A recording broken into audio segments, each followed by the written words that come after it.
Bonjour Denis. Bonjour David, ravi d'être là avec toi et avec toutes les personnes intéressées par tes projets. Eh ben écoute, moi je suis honoré de te recevoir sur Limitless Project et j'ai l'habitude de démarrer ces podcasts par un petit check-in où tu me racontes un petit peu l'énergie avec laquelle tu viens pour enregistrer avec moi aujourd'hui. Ah! Alors, écoute, on n'est peut-être pas tombé le meilleur jour. Non, parce qu'en fait hier j'avais une réunion qui s'est terminée extrêmement tard, et puis comme quelle que soit l'heure à laquelle je m'endors, je me réveille entre 5 heures et 6 heures très naturellement sans aucun réveil. Là, même si je milite toujours pour une durée de sommeil régulière, je dois avouer que je n'ai pas été un bon élève, donc j'ai pas eu une qualité de sommeil optimale. Mais Eh, ce mis à part, je suis en grande forme parce que je suis ravi d'être là et je suis boosté plein d'énergie. Ouais, ça s'entend. Et je souffre de la même maladie que toi. J'ai aussi tendance à me réveiller tous les matins vers 5h30, 6h, quelle que soit l'heure à laquelle je me couche. Du coup, j'essaie de me coucher toujours avant à 22h. Donc voilà, mais bon, il peut y avoir des exceptions.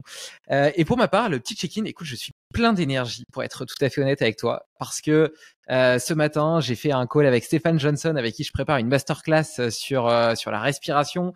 Ensuite, avec Génial. Gabriel, dont on a précédemment parlé, un start-upper qui a revendu sa boîte et qui maintenant s'intéresse à la longévité. Mhm. Et tout ça, tu vois, toutes ces conversations me donnent énormément d'énergie. Je suis super heureux de poursuivre avec toi, de pouvoir recueillir tes connaissances, ton expérience, parce que tu es anesthésiste réanimateur, passionné de biohacking, tu as testé plein de choses. D'ailleurs, je te propose de commencer par cette question de la longévité et Ouais, notamment de ce livre un petit peu fondateur de Pourquoi nous vieillissons de David David Sinclair, Sinclair. qui, quoi qu'on en dise, et même s'il peut probablement à certains égards être controversé, a quand même ouvert, je trouve, une nouvelle expérience de pensée en partant du principe que le vieillissement pourrait être une maladie. C'est-à-dire que dans la biologie, on s'est toujours dit que le vieillissement était inhérent à la vie cellulaire, à la vie animale. Et lui s'est dit, mais si c'était pas le cas, si c'était une maladie, quelles en seraient les causes et comment est-ce qu'on pourrait les traiter? Je sais que c'est quelque chose qui t'a pas mal parlé et que tu utilises, enfin tu suis toi-même son protocole, ou en tout cas en partie son protocole, celui qu'il expérimente sur lui-même, sur des groupes de tests, sur ses Mhm. proches et sur sa famille, sur ses amis, qui à certains égards a montré des résultats complètement fous, tu vois, notamment des gens qui avaient des cheveux gris et puis ils sont redevenus noirs et pigmentés, euh, même si on peut pas encore valider son postulat que on vivra bientôt jusque 130 ans. En tout cas, on peut s'apercevoir que des gens qui ont 80 ans, qui ont les cheveux blancs, retrouvent des cheveux colorés. Enfin, c'est quand même assez dingue. Est-ce que tu pourrais me raconter un petit peu comment est-ce que tu es rentré dans cet univers-là? Qu'est-ce que tu as mis en place et quels effets est-ce que tu as pu constater? Ok, alors, C'est une vaste question, hein. non, mais c'est Je te génial. Mais lance comme ça, dans. on va brosser déjà. Je vais commencer peut-être par mon parcours, comment je suis arrivé là. Donc, comme tu le disais, moi, je suis anesthésiste réanimateur. Ça, c'est mon métier, d'ailleurs, que j'exerce tout le temps, à plein temps. Moi, j'ai plusieurs métiers, c'est ça l'avantage de faire du biohacking.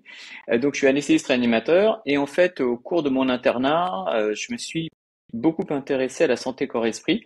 C'est ce qui m'a conduit à me former à l'hypnose et au coaching, hein, deux disciplines que j'enseigne.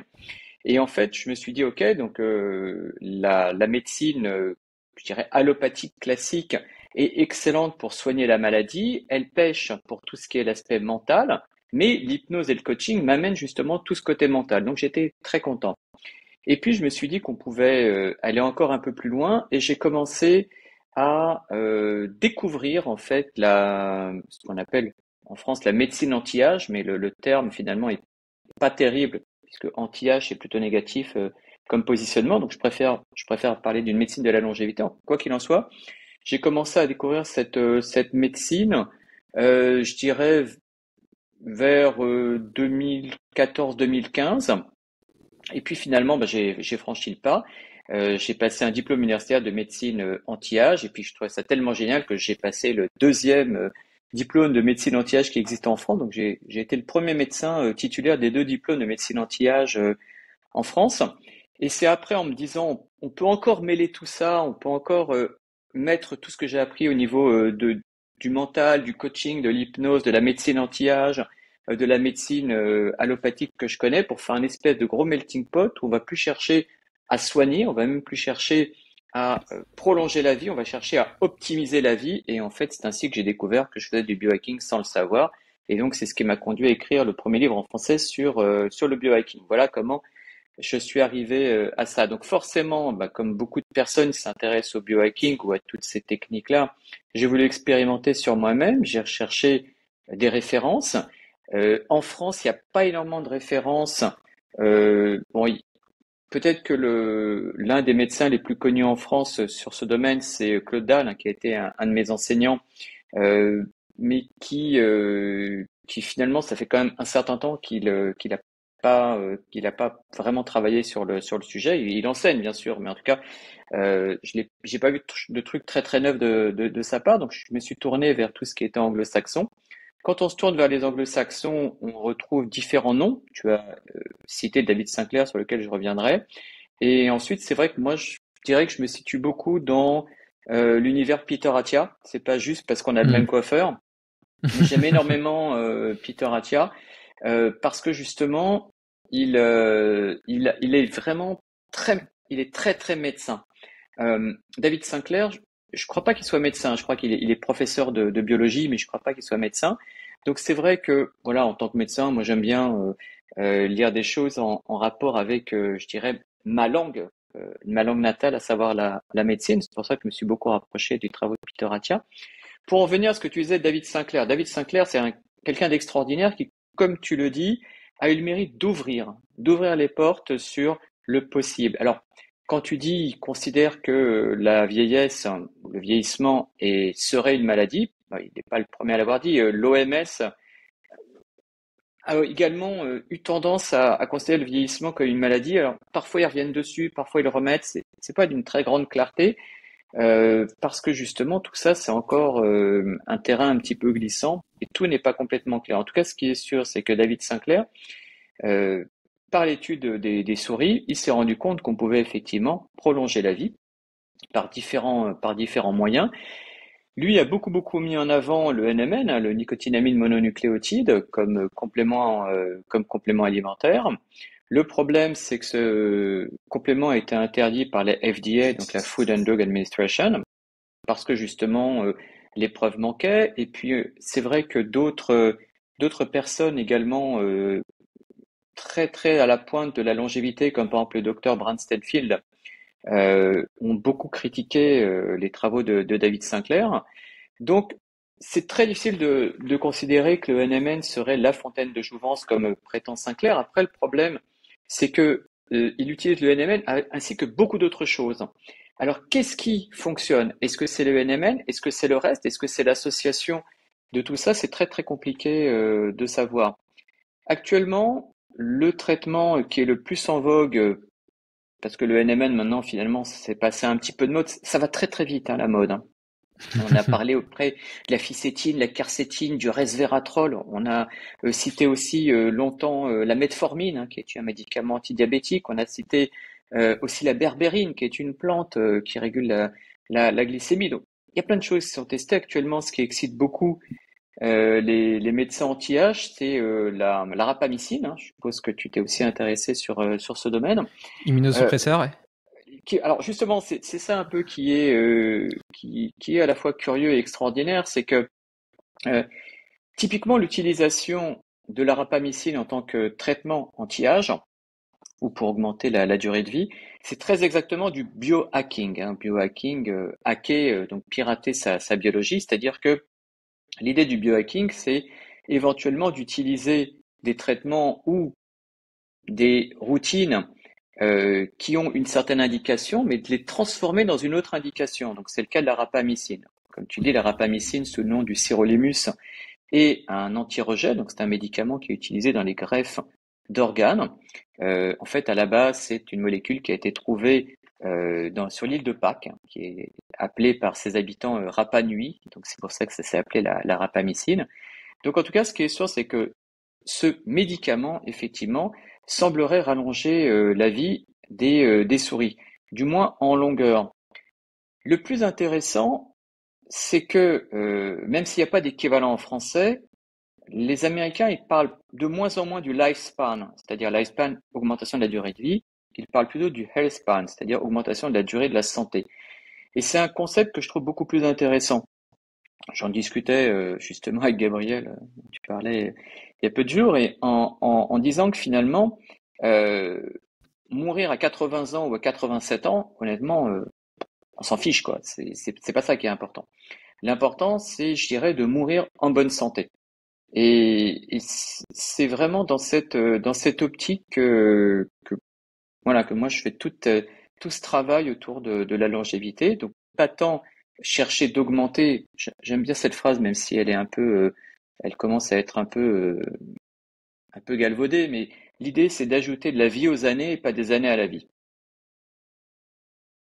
Ouais, je partage complètement cette vision. Et d'ailleurs, c'est un petit peu ce que je dis dans le fait aujourd'hui, de suivre des bonnes habitudes de vie. Et je parle pas forcément de compléments alimentaires, etc., mais de prendre soin de sa nutrition, de son sommeil, de l'adapter en fonction de sa génétique. Tu vois, Peter Attia, notamment, il a parlé aux États-Unis de l'ApoE et de la façon dont on pouvait moduler son alimentation en fonction. Je travaille justement sur une masterclass sur le sujet avec le docteur Georges Mouton dans le monde francophone, qui est un peu un père de fille de la médecine fonctionnelle et un petit peu une version voilà, francophone de ce que fait Peter Attia. Mais donc, et je trouve que l'enjeu derrière, bien sûr, la conséquence, ça peut être de vivre plus longtemps en bonne santé, mais on en tire les bénéfices dès aujourd'hui. Tu vois, moi qui ai vraiment connu ces deux états, celui où j'ai vraiment malmené mon corps avec des tas d'excès de drogue, d'alcool, de filles, de soirées, de manque de sommeil, de trop de travail, etc. Et puis celui que je suis aujourd'hui, qui a tout optimisé, j'ai l'impression de m'épanouir à 200% de mon potentiel et je suis capable de 100 fois plus de choses, je suis plus épanoui, plus heureux, j'ai plus de créativité, de productivité, d'énergie. Enfin, et donc en fait, on en tire les bénéfices dès aujourd'hui. Et donc je suis d'accord avec toi sur le fait que c'est ça d'abord qui doit nous driver. Et si Bien en plus sûr. ça nous permet de vivre plus longtemps, c'est super. Euh, Justement, on est parti directement sur la voie médicamenteuse, donc justement sur ces effets de mode dont tu parlais. Peut-être qu'on pourrait déjà commencer par les principes même de l'hormèse, que sont Oui, l'exposition au froid, le alors, jeûne, tout à etc., fait. qui ont tendance à stimuler les sirtuines. Or, la plupart enfin, en tout cas, la voie d'action de beaucoup de ces compléments, c'est de favoriser justement la santé des sirtuines et par des raccourcis. Tu vois, le biohacking, c'est ça aussi. Tu vois, il y a une forme de raccourci. On essaie d'utiliser l'intelligence de la technologie ou de voilà, l'intelligence humaine pour gagner du temps sur des procédés que la nature avait déjà prévus et qu'on pourrait activer par certaines habitudes de vie. Est-ce que tu en utilises certaines? Est-ce que tu peux nous éclairer un peu là-dessus? Oui, alors je suis 100% d'accord avec toi. C'est vrai que ça m'amuse toujours parce qu'à partir du moment où je discute de longévité avec des personnes, que ce soit des patients ou des personnes intéressées par le sujet, très facilement, comme je suis médecin, on va me parler des médicaments, on va me parler d'un traitement, voilà, comme s'il fallait absolument guérir le mal par, si ça se trouve peut-être même par un autre mal, que sais-je. Euh, alors que, comme tu le dis très bien, finalement, ces médicaments ne font qu'activer des fonctionnements cellulaires qui existent. Tu citais les sirtuines, il y a aussi le système mTOR, l'autophagie, etc. Et finalement, on se demande quel est l'intérêt de prendre un traitement pour activer un phénomène naturel alors qu'on peut l'activer par une routine, par un mode de vie. Et c'est vraiment ça qui est essentiel. Moi, j'explique toujours que le biohacking, la longévité, c'est vraiment le principe de Pareto. C'est le fameux loi du 80-20. En fait, avoir un bon mode de vie, c'est 20% d'effort, mais c'est 80% du résultat. Après, ok, les compléments alimentaires vont peut-être nous aider à aller au-delà. Mais si je mange tous les midis de la junk food et qu'à côté de ça, je prends de la rapamycine, du resveratrol, du NMN, etc., c'est un non-sens. C'est-à-dire que d'un côté, je vais abîmer, et de l'autre côté, je je crois, je fais en sorte, ou du moins j'ai la croyance de guérir quelque chose. Donc ça a totalement, c'est totalement infondé. Comme tu le dis très bien, la base, c'est toutes les choses très très naturelles. Alors, quand je dis ça, j'en constate à la fois les forces, mais également les limites. C'est-à-dire que le biohacking ou la médecine de la longévité, bien évidemment, ça ne se limite pas juste à bien manger, bien dormir, pas stresser, etc. Néanmoins, c'est la base. Donc, tu parlais effectivement de l'hormèse. L'hormèse, c'est tout à fait ça. C'est-à-dire que l'idée, c'est de provoquer un stress modéré et raisonnable pour notre corps pour l'obliger à aller plus loin.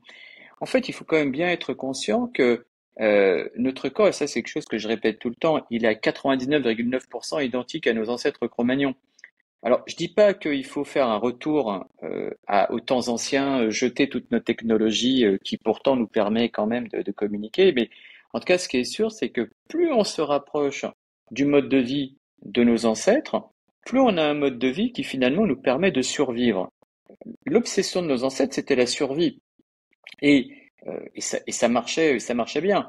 A priori, je dis bien a priori, les Cro-Magnons étaient plus forts, plus endurants que nous. Qui maintenant serait capable d'aller chasser avec une lance, d'aller courir le gibier? Mais je pense que personne actuellement dans les pays occidentaux ne serait capable de ça. Donc c'est vraiment intéressant de se rapprocher de ce modèle. En même temps, comme je disais bien, j'en constate toute la force, mais j'en constate aussi les limites, parce qu'il faut quand même être clair. Les Cro-Magnons, tout comme nous, qu'est-ce qu'on est? On est en fait juste des primates. On est juste des primates, hein. Il faut quand même voir que normalement, je dis bien normalement, l'espérance de vie d'un être humain devrait être à peu près de 40 ans, pas plus. On dépasse cette espérance de vie parce que justement on a de la technologie, parce qu'on a des médicaments, parce qu'on a de l'hygiène, etc. Mais théoriquement, on devrait mourir à peu près à 40 ans.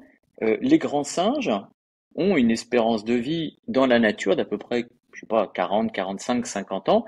Ils peuvent monter jusqu'à peut-être 60, 70 ans en captivité parce qu'ils sont nourris par l'homme et soignés par l'homme. Mais dans la nature, ils s'arrêtent. Et je parle pas d'accident, je parle je dirais d'une mort naturelle. Donc théoriquement, on devrait s'arrêter vers 40, 50 ans. C'est cette prise de conscience de notre mode de vie et éventuellement, après l'utilisation de tout un tas de traitements qui nous permet d'aller au-delà. Mais naturellement, on devrait mourir à 40 ans. Hmm. Ok, mais ouais, ok. Non, non, mais Oh, je suis t'as pas d'accord l'air avec toi. d'accord. Si. Bah, après, tu vois, je trouve que clairement, déjà, on a tendance à oublier qu'on est des animaux, et le fait de prendre conscience de ça peut nous permettre de redéfinir, ou en tout cas de se questionner sur beaucoup de nos habitudes de vie, de leur sens et de la façon dont elles peuvent être métaboliquement insultantes. Bien Après, sûr. sur l'espérance de vie, je sais pas, j'avais lu des études aussi qui disaient qu'effectivement l'espérance de vie à l'ère du paléo, elle était faible parce qu'il y avait beaucoup de mortalité infantile Tout à et fait. de mamans en accouchant, mais que si on enlevait les risques d'infection, de jambes coupées, de se faire bouffer par un tigre à dents de scie et comment dire et d'accouchement, la longévité était plutôt importante et proche de celle qu'on observe aujourd'hui, Ah sans oui. maladies de type cancer, etc. Ah, tout à fait. Non, non, mais je suis 100% d'accord avec toi. C'est quand je dis d'une espérance de vie de 40 ans, c'est d'une manière relativement générale. Après, il faut quand même voir que ce qui a permis l'augmentation de l'espérance de vie à notre époque, c'est ne serait-ce que l'hygiène et l'accès à l'eau L'hygiène, courante. bien sûr. Je veux dire, honnêtement, si on pouvait ramener des hommes du Cro-Magnon à notre époque, évidemment, on leur donnerait pas des hamburgers, mais si on pouvait leur apprendre ne serait-ce que l'hygiène et leur donner de l'eau potable, oui, je suis absolument certain qu'ils obtiendraient un niveau d'espérance de vie bien supérieur, c'est évident. On a évoqué le mot sirtuine. Est-ce que tu pourrais, t'inquiète pas, après je t'emmènerai sur mTOR, MPK, etc. J'ai des petites questions assez intéressantes, en tout cas des mises en perspective que je trouve assez intéressantes sur le sujet. Mais commençons par les sirtuines. Est-ce que tu peux nous expliquer ce que c'est, à quoi ça sert, comment on les stimule? Alors, ouais, là, tu me lances sur des sujets assez précis. Non, je vais rester relativement simple. De toute façon, tout ce qui est, je pense que c'est pas la peine de chercher des trucs hyper compliqués. Il faut savoir que de toute façon, tout ce qui est les systèmes sirtuine, mTOR à MPK, c'est de toute façon des systèmes métaboliques qui sont liés à l'âge. Après, le problème de toutes ces choses-là, c'est qu'on observe des choses in vitro, et moi, ce qui m'intéresse surtout, c'est comment on passe ça in vivo. Parce que finalement, tu vois, par exemple, tout à l'heure, tu citais les éléments naturels, comme, comme notre routine, moins stressée, bien manger, etc. C'est ça qui est vraiment intéressant. Le problème de toutes ces études, c'est que c'est fait sur des modèles animaux et qu'on n'a pas vraiment beaucoup de recul sur l'âge, euh, enfin sur l'âge de l'être humain.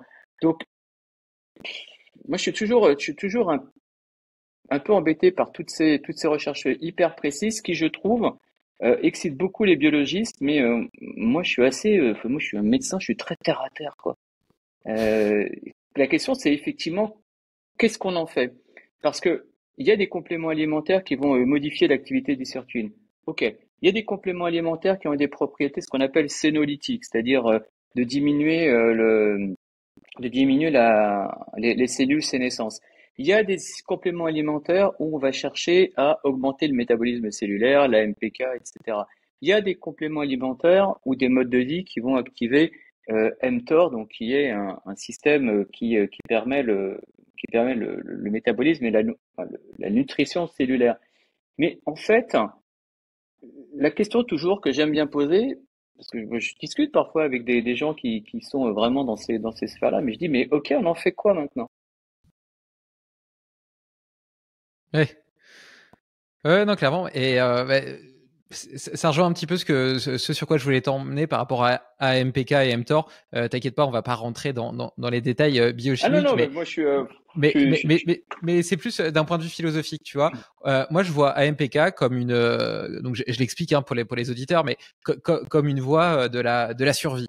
Tu vois, c'est une voie qui s'active plutôt en état de jeûne, etc., oui, qui va plutôt bah, préserver les ressources. comme mTOR Ouais, ou l'autophagie, toutes ces choses-là. ouais, après, moi, en même temps, je le vois plutôt justement comme une phase anabolique de développement musculaire, etc., plutôt de croissance.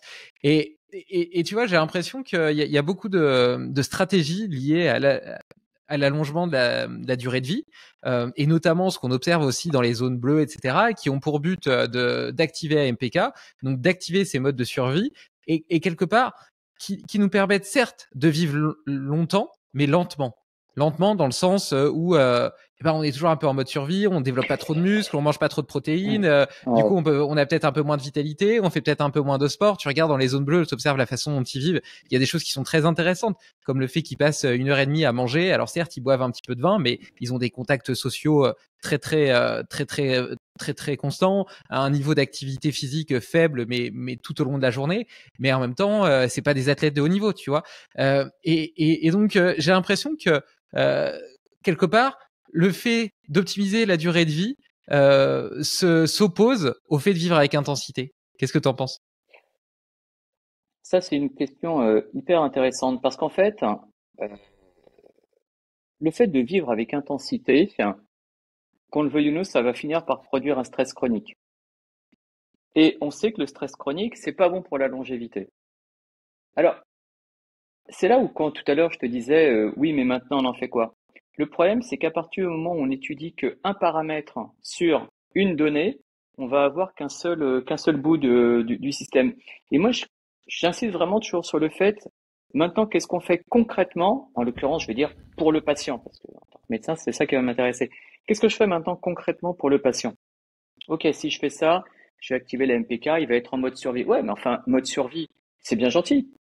L'hormèse, à partir du moment où c'est aigu, c'est un mode survie, euh, euh, je dirais, intense et immédiat, c'est cool. Le problème, c'est que si on s'amuse à faire ça sur le long terme, on développe un stress chronique. Le stress chronique, c'est absolument pas cool. On sait très bien que ça raccourcit les télomères, bon, en sachant que les télomères, c'est pas forcément le meilleur marqueur du vieillissement, mais en tout cas, voilà.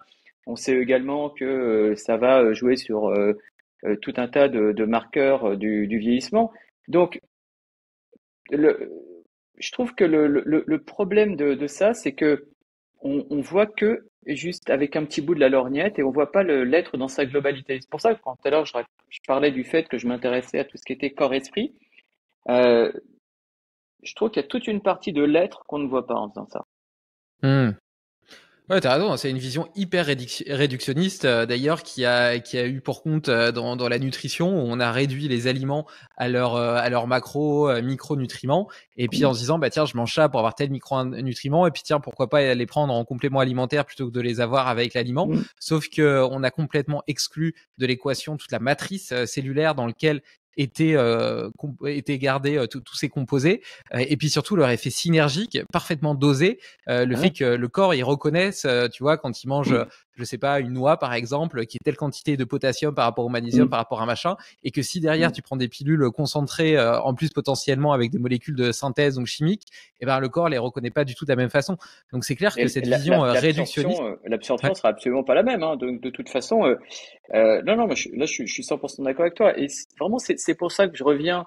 C'est pas pour éluder les questions, mais c'est pour ça que, si tu veux, plutôt que de prendre les systèmes cellulaires, sirtuine, MPK, mTOR, autophagie, etc., en séparer, moi je trouve ça beaucoup plus intéressant justement de voir toute cette globalité. Car je vois tout à fait ce que tu dis, parce qu'à la rigueur, on pourrait très bien finalement se nourrir tous les jours de poudre de protéines, d'huile MCT, d'un peu d'oméga 3. On pourrait faire tout ça.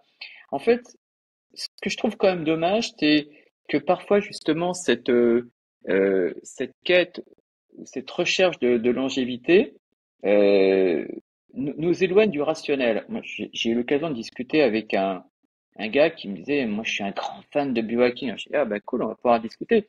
Mais le, le, le, le gars, il était limite psychopatho, hein. Il était en mode Brian Brian Johnson, Johnson. quoi. Ouais, enfin, malheureusement, j'ai pas discuté avec lui, mais le gars, il était en mode Brian Johnson. Brian Johnson, il a une routine de malade. Je veux dire, c'est quoi sa vie? Euh, Ça me fait pas rêver non plus, hein. non, ça fait pas rêver. Bon, je veux dire, moi, je suis marié, j'ai 4 enfants, j'ai mon boulot. Moi, ce qui m'intéresse quand même, c'est tout l'aspect.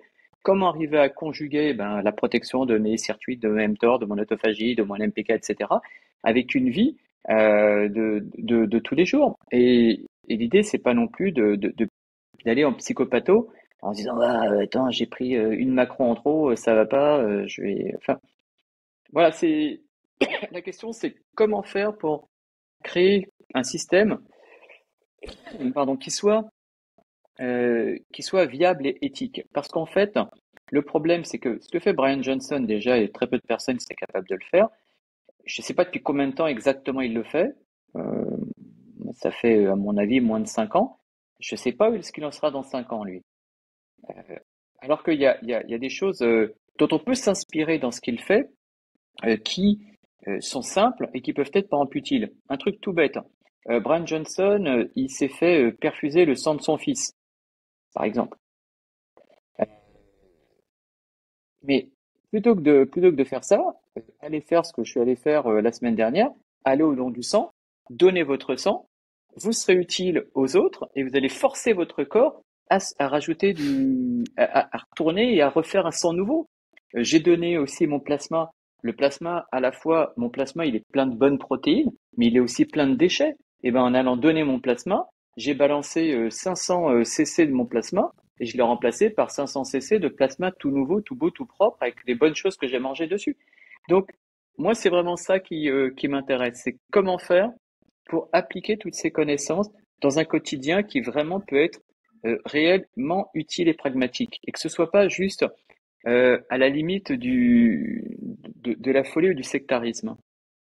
Ouais, et puis même peut-être une fuite infinie liée à notre peur de la mort et au fait qu'on a tendance à caser les personnes âgées dans des coins et puis à les oublier après. Ouais. Enfin, je pense qu'on a un rapport à la mort qui est compliqué en Occident beaucoup plus qu'en Orient et que c'est de là aussi que vient cette espèce d'angoisse, surtout dans une société où il y a une forme de défis de plus en plus importants de la religion. Là, je veux pas du tout rentrer dans le débat de est-ce qu'il faut croire ou pas. Mais forcément, tu vois, c'est une question angoissante pour l'homme que d'appréhender sa propre finitude et le rêve de pouvoir la contrer est forcément excitante. Mais effectivement, si t'en tombes à l'extrême et à vivre dans une boîte complètement fermée du monde comme Ryan Johnson, qui au final est un rat de laboratoire dans sa propre cage, c'est horrible comme vie. Tu vois, moi, je suis super content d'aller faire de l'alpinisme. J'ai découvert ça il y a 3 ans et ça a changé ma vie d'une certaine façon parce que j'adore ça. Ça m'a permis d'avoir aussi des grosses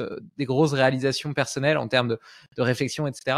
Et pour autant, je sais que c'est dangereux et que je pourrais en mourir. Mais voilà, au bout d'un moment, je pense qu'on a la chance inestimable d'être incarné dans un corps pour jouer au grand jeu de la vie et qu'il faut en jouer, qu'il faut y jouer. Après, pour autant, et d'ailleurs, c'est là où j'adore ton approche parce que t'es capable à la fois d'avoir la sagesse du Cro-Magnon et en même temps la curiosité de la technologie moderne. et de réussir à trouver l'équilibre entre les deux, où souvent je trouve que le biohacking s'oppose à la nature, tu vois. Tu vois, par exemple, j'aime bien prendre cet exemple-là de la lumière rouge, qui montre plein d'effets, et qui est un petit peu l'outil phare des biohackers, mais qui en réalité t'apporte la même chose que si t'allais t'exposer une demi-heure le soir au coucher du soleil nu, et puis le matin pareil, tu vois. Et c'est plus un raccourci parce qu'on a une vie qui est complètement décorrélée de notre environnement, qu'une réelle innovation. Donc, je suis vraiment intéressé de savoir comment est-ce que toi, tu as réussi à amener cet équilibre dans ta vie sans tomber justement dans le réductionnisme, dans le dogmatisme, mais en gardant cette espèce d'équilibre entre le meilleur des deux mondes. Alors je te dirais, tu sais, c'est marrant parce que euh, dans le monde de la médecine dans lequel j'évolue, tu vois, j'ai 51 ans, donc je suis à la fois jeune et vieux, si tu veux. Euh, En tant que médecin, je suis relativement jeune parce que tous mes confrères ont 60, 70, voire même 80 ans, donc je suis un peu figure d'un petit jeune à la clinique. Et pourtant, quand je fréquente tout ce milieu auquel tu appartiens, où je suis entouré de trentenaires, je parais pour être un peu le vieux sage. Alors c'est assez amusant. Je t'explique pour t'expliquer, excuse-moi, j'ai des notifications, hop, j'éteins. Pour t'expliquer ma vision, je vais te parler juste un peu de ma famille, comme ça te permettra de comprendre. Euh, Mes deux parents sont morts, à peu près, je ne ferai pas l'âge exact, 83-84 ans, ce qui est à la fois jeune et vieux, entre guillemets. Mon père avec, on va dire, on dirait qu'à eux deux, ils ont eu le catalogue des maladies chroniques de notre époque. Ils ont eu tous les tueurs de notre époque. Mon père, surpoids, diabète, cholestérol, hypertension, leucémie et cancer. Ok, tout le catalogue. Ma mère, maladie de Alzheimer, euh, hypothyroïdie, donc maladie auto-immune, et arthrose et polyarthrite. Donc, le catalogue. Et hypothyroïdie, oui. Donc, excuse-moi, je suis désolé, j'ai tout un tas de notifications, c'est assez insupportable, je sais même pas comment arrêter tout ça. Donc voilà, toujours est-il que, euh, voilà, je suis désolé, je vais, je sais pas comment je peux faire. Tu vois, c'est ça, ça c'est le côté papille, tu vois. Hop,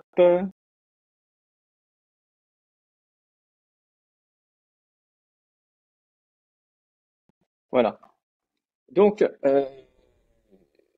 donc tu vois, mes parents avaient vraiment tout ce qui était le catalogue de ce qu'on peut appeler les tueurs, à savoir toutes les maladies chroniques qui tuent les personnes actuellement. De toute façon, a priori, euh, on va tous mourir d'un de ces tueurs.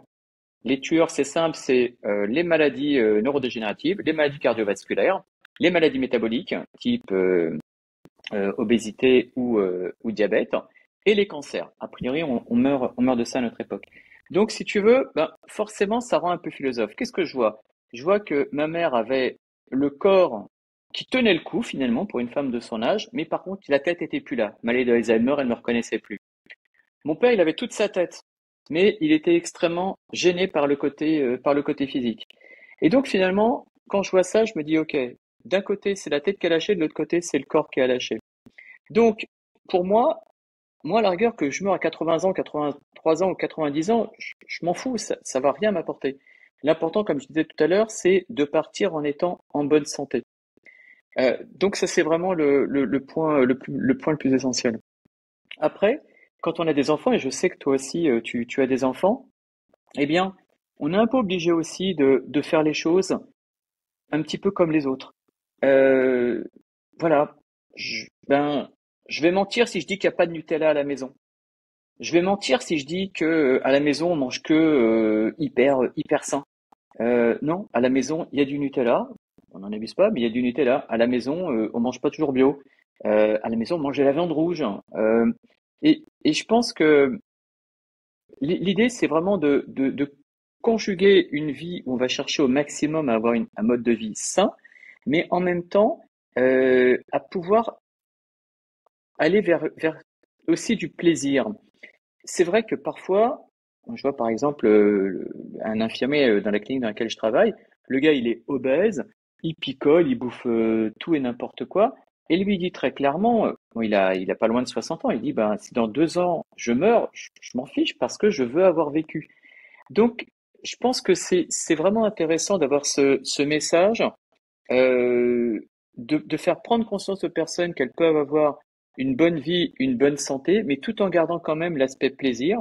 Comme je disais, à partir du moment où on est trop dans la contrainte, on va se créer un stress chronique qui, lui, va être, à mon avis, beaucoup plus délétère que le fait de mal manger. Ouais, c'est intéressant. Après, il y a, il y a deux choses que ça m'évoque. La première, c'est que je pense que le fait de bien manger est pas forcément synonyme de mal manger, c'est-à-dire en termes de plaisir.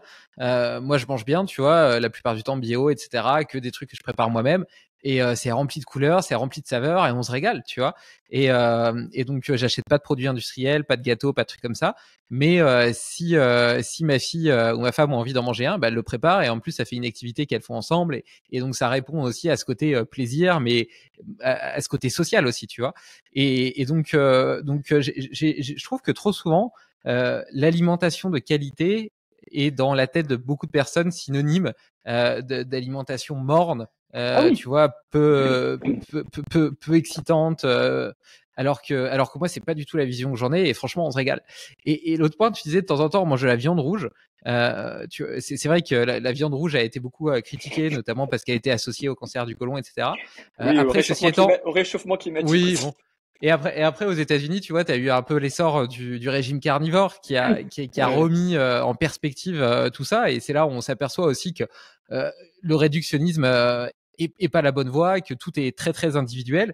Et donc moi, je consomme de la viande rouge. Je pense que d'ailleurs, les acides aminés sont à la base des précurseurs aussi du glutathion, qui est le plus puissant antioxydant du corps. Or, tu parlais de stress chronique, et ben l'impact du stress, c'est surtout les radicaux libres qui peuvent être l'une des attaques les plus prégnantes sur notre ADN et donc sur le vieillissement. Et donc, qu'est-ce qui s'y oppose? Les antioxydants, notamment le glutathion qui est le plus puissant du corps et qui est créé à la base d'acides aminés. Donc, ça remet en perspective le fait de manger, de consommer des protéines.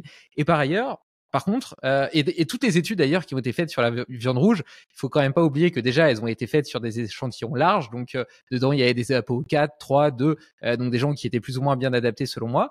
Et par ailleurs, avec de la viande potentiellement de mauvaise qualité, industrielle, élevée Les avec hormones. des antibiotiques, des hormones de croissance, etc. Et on va me répondre, ouais, mais manger de la viande bio, ça coûte cher, etc. Ben, je pense qu'il y a deux avantages à ça. Le premier, c'est que comme elle coûte cher, eh ben ça régule naturellement sa consommation. C'est pas normal qu'on ait accès à de la viande aussi peu chère dans les magasins quelque part. Et la seconde chose, c'est que c'est peut-être aussi l'occasion de découvrir d'autres parties qui par ailleurs sont d'une densité nutritionnelle folle, qui sont les abats. Et, Les abats. euh, et donc moi j'en consomme beaucoup. J'ai converti ma femme, alors que à la base ma famille m'a pas appris à en manger. Donc c'est moi qui ai décidé d'aller vers ça tout seul. Et donc au début j'ai commencé par du foie, des choses comme ça. Bon, ma femme a pas trop aimé le foie, mais il y a d'autres abats qui sont hyper accessibles en fait en termes de goût. C'est juste que on a une image qu'on s'en fait qui est complètement décorrélée de la réalité ou de leur goût. Et donc je prendrais pour exemple le cœur de bœuf ou la joue de bœuf qui préparé en bœuf bourguignon. Tu ne vois pas Oui. la Non, différence non, avec n'importe quelle autre partie et tu jus de paies ça. bœuf, Et la ouais, jus et de tu bœuf, payes c'est un ça, délice. C'est un tu payes ça délice. 8 euros le kilo, Ouais. 8 euros le kilo, bio, élevé en plein air, qui a mangé de l'herbe, donc une viande riche en oméga 3, etc. Ça coûte rien. Moi, j'achète sur Pour de Bon en circuit court directement au producteur. Et tu fais ça en bœuf bourguignon. T'as même pas besoin de dire aux gens que c'est de la joue, ça se voit pas. Et voilà. Et pareil, la langue de bœuf. Moi, j'en avais des souvenirs de langue de bœuf à l'école où ça m'avait dégoûté, etc. J'ai voulu quand même réessayer. Et je l'ai préparé après un petit peu comme un roast beef, tu vois, dans le sens où je l'ai coupé très finement. J'ai mangé froide avec de l'huile d'olive et un peu de sel de Guérande, sans dire à ma femme que c'était la langue de bœuf. Elle a adoré, moi aussi. Et voilà. Donc en fait, ce que je veux dire par là, c'est qu'il y a un vrai frein psychologique lié aux abats, qui est d'une part pas corrélé à la réalité du goût ou de la texture, qui par ailleurs a une réelle opportunité de manger de la viande de qualité pas chère, parce que 8 euros le kilo pour de la viande bio, c'est juste imbattable, et qui en plus a une densité nutritionnelle incommensurablement plus importante que d'autres parties comme le muscle qu'on consomme allègrement parce que il ressemble pas à de la viande. Donc voilà, j'avais envie de faire Non, ces petites non, mais parenthèses. je suis 100% d'accord avec toi. Je vais juste rajouter une couche par rapport à ce que tu disais. Moi, j'insiste vraiment sur ce que les abats, j'aime beaucoup ça. J'aime bien, même si c'est pas très, très ragoûtant. Par contre, je pense qu'il faut vraiment insister sur le message que surtout par rapport au foie, il faut manger du foie bio. Enfin, il faut vraiment faire en sorte de manger bio les abats. Parce que voilà, le foie, c'est quand même là que tout se détoxifie. C'est quand même par là que l'animal détoxifie tous ses polluants. Donc si on mange les polluants, C'est pas c'est un top. peu, c'est pas top. Euh, Après, je fais juste une petite parenthèse parce que euh, tu as parlé du glutathion comme étant le meilleur antioxydant. Ça m'amuse beaucoup parce que c'est juste une petite parenthèse, mais il y a souvent cette idée de chercher quel est le meilleur antioxydant, comme si il fallait il y ait une compète. Alors, euh, moi j'ai un prof, le professeur Castronovo, qui disait que pour lui le meilleur antioxydant c'était l'acide arachidonique, je crois. L'autre qui dit que c'était un autre truc, un autre qui dit que c'en était un autre. Il y a des publications qui disent que le meilleur antioxydant, ça serait la mélatonine. Je voudrais juste faire un point sur ce qu'on appelle antioxydant, parce que euh, ça fait partie des points où on a l'impression que ah, il faut que je prenne mon antioxydant, il faut que je prenne mon antioxydant. Il faut quand même voir que un antioxydant, c'est effectivement, comme tu le dis, un antioxydant qui est là pour neutraliser les radicaux libres. Mais il faut voir aussi que notre corps, c'est pas quelque chose qui va que dans un sens. Ça, c'est, je dirais presque, c'est la sagesse de la médecine orientale, hein. J'ai pas la prétention d'être un grand pro de la médecine orientale, mais la médecine orientale elle cherche toujours à faire l'équilibre. Et trop prendre d'antioxydants, eh ben c'est pas bon. Parce que les oxydants, on en a besoin. Mm. Les oxydants, c'est aussi un système qui va permettre de tuer finalement, de tuer les cellules malades. Parce que ça, c'est une expérience qui a été faite notamment dans le cas de cancer. On avait donné à des personnes qui avaient un cancer, je crois que c'est du poumon de mémoire, des bêta-carotènes, donc qui sont des antioxydants, en se disant c'est génial, ça va les aider à guérir du cancer. Et en fait, on a très très vite arrêté l'étude parce qu'on s'est rendu compte que les patients qui avaient un cancer et chez qui on donnait justement beaucoup d'antioxydants, ils avaient tendance à mourir plus vite. Voilà, c'était juste une petite touche par rapport au système antioxydant. Donc voilà, avec prudence par rapport à ces molécules. Le glutathion reste un excellent antioxydant et surtout un très très bon détoxifiant euh, qu'on peut prendre éventuellement via des protéines, puisque le précurseur c'est la N-acétylcystéine qu'on trouve dans l'alimentation, ou qu'on peut prendre en tant que complément alimentaire. Voilà, c'est une petite parenthèse, Non, mais histoire de faire mon médecin issu de l'université, tu vois. tu fais bien de le faire. Et d'ailleurs, on parlait tout à l'heure de l'hormèse. Et donc, dans les voies de l'hormèse, il y a notamment le sport, l'exercice physique. Et donc, Tout à fait. le principe hormétique, le stress hormétique lié à l'activité physique vient justement en partie de cette production de radicaux libres. Et d'ailleurs, Complètement. c'est pour ça que, enfin, c'est une des raisons pour lesquelles on s'est aperçu qu'en réalité, même si l'exposition au froid est quelque chose de très intéressant d'un point de vue hormétique également, mais pour des raisons différentes, ben, le fait de s'exposer au froid après une séance de sport amoindrissait les adaptations parce que juste en partie probablement parce que elles viennent s'opposer à ce stress oxydatif Tout à fait. et donc elles poussent pas le corps à s'adapter en conséquence. Donc ouais, tu fais bien de préciser et de rappeler Non, encore c'est une fois que tout est ouais. homéostasie. Ben, en fait, si tu veux, c'est là, c'est un peu dans la continuité de tout ce qu'on discutait tout à l'heure, tu sais, où même si j'ai énormément de respect pour tout ce que fait David Sinclair, on n'est pas des souris de laboratoire, et quand on regarde juste un paramètre, on n'a pas le panel total. C'est pour ça qu'à la rigueur, j'aime bien les études qui sont faites sur les zones bleues, parce que même si elles sont imparfaites, elles prennent vraiment en compte l'être humain. Et là, c'est super, je trouve ça vraiment plus intéressant d'avoir l'être humain dans son environnement. Parce que là encore, comme je dis, on n'est pas des souris de laboratoire. Notre fonctionnement, bon, il est pas tellement éloigné des souris, parce que finalement, on est des mammifères. Mais je pense que c'est vraiment important d'insister sur l'aspect social. Tu en parlais d'ailleurs tout à l'heure, que cet aspect social était vraiment extrêmement intéressant dans les zones bleues. D'ailleurs, quand on interroge des personnes en fin de vie, la plupart de leurs regrets concernent les rapports humains.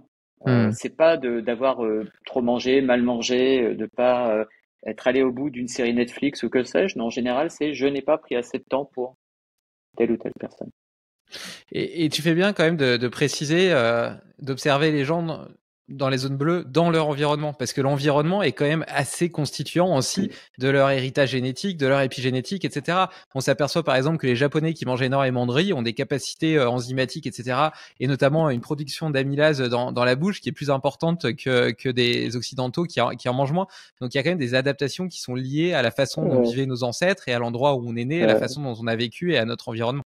Alors ça me fait sourire ce que tu dis là parce que euh, c'est vraiment le problème, je trouve, d'aller chercher loin des modes de vie en se disant tiens, je vais prendre ce qui réussit chez les autres.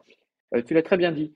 Euh, les maladies cardiovasculaires, pour ainsi dire, n'existaient pas au Japon euh, jusqu'à la Seconde Guerre mondiale.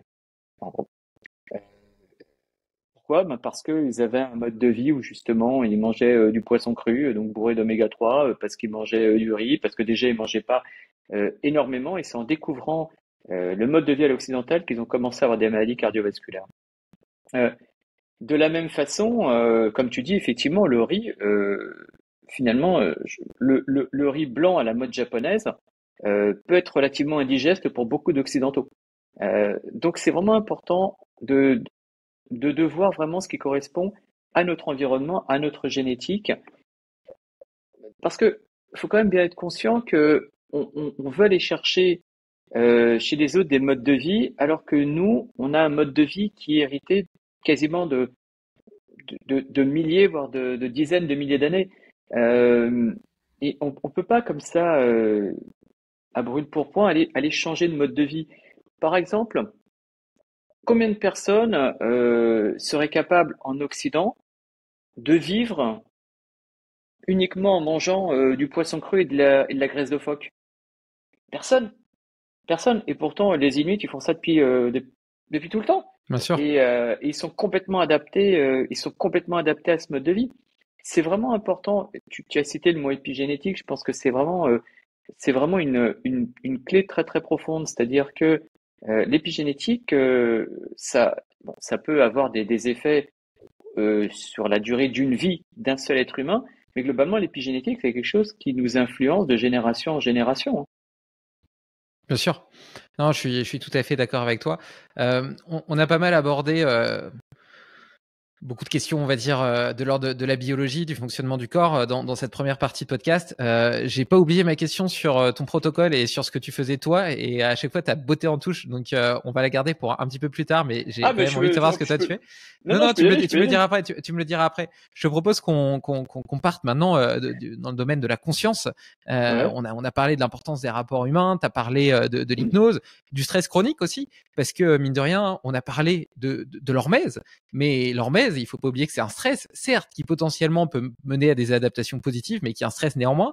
Et on a tendance à différencier le bon stress du mauvais stress, à considérer que le stress c'est plutôt lié à des choses négatives et à pas comprendre que le stress il peut être aussi positif et que le sport par exemple est aussi une forme de stress, que le fait de faire quelque chose d'intellectuellement intense peut être aussi une forme de stress.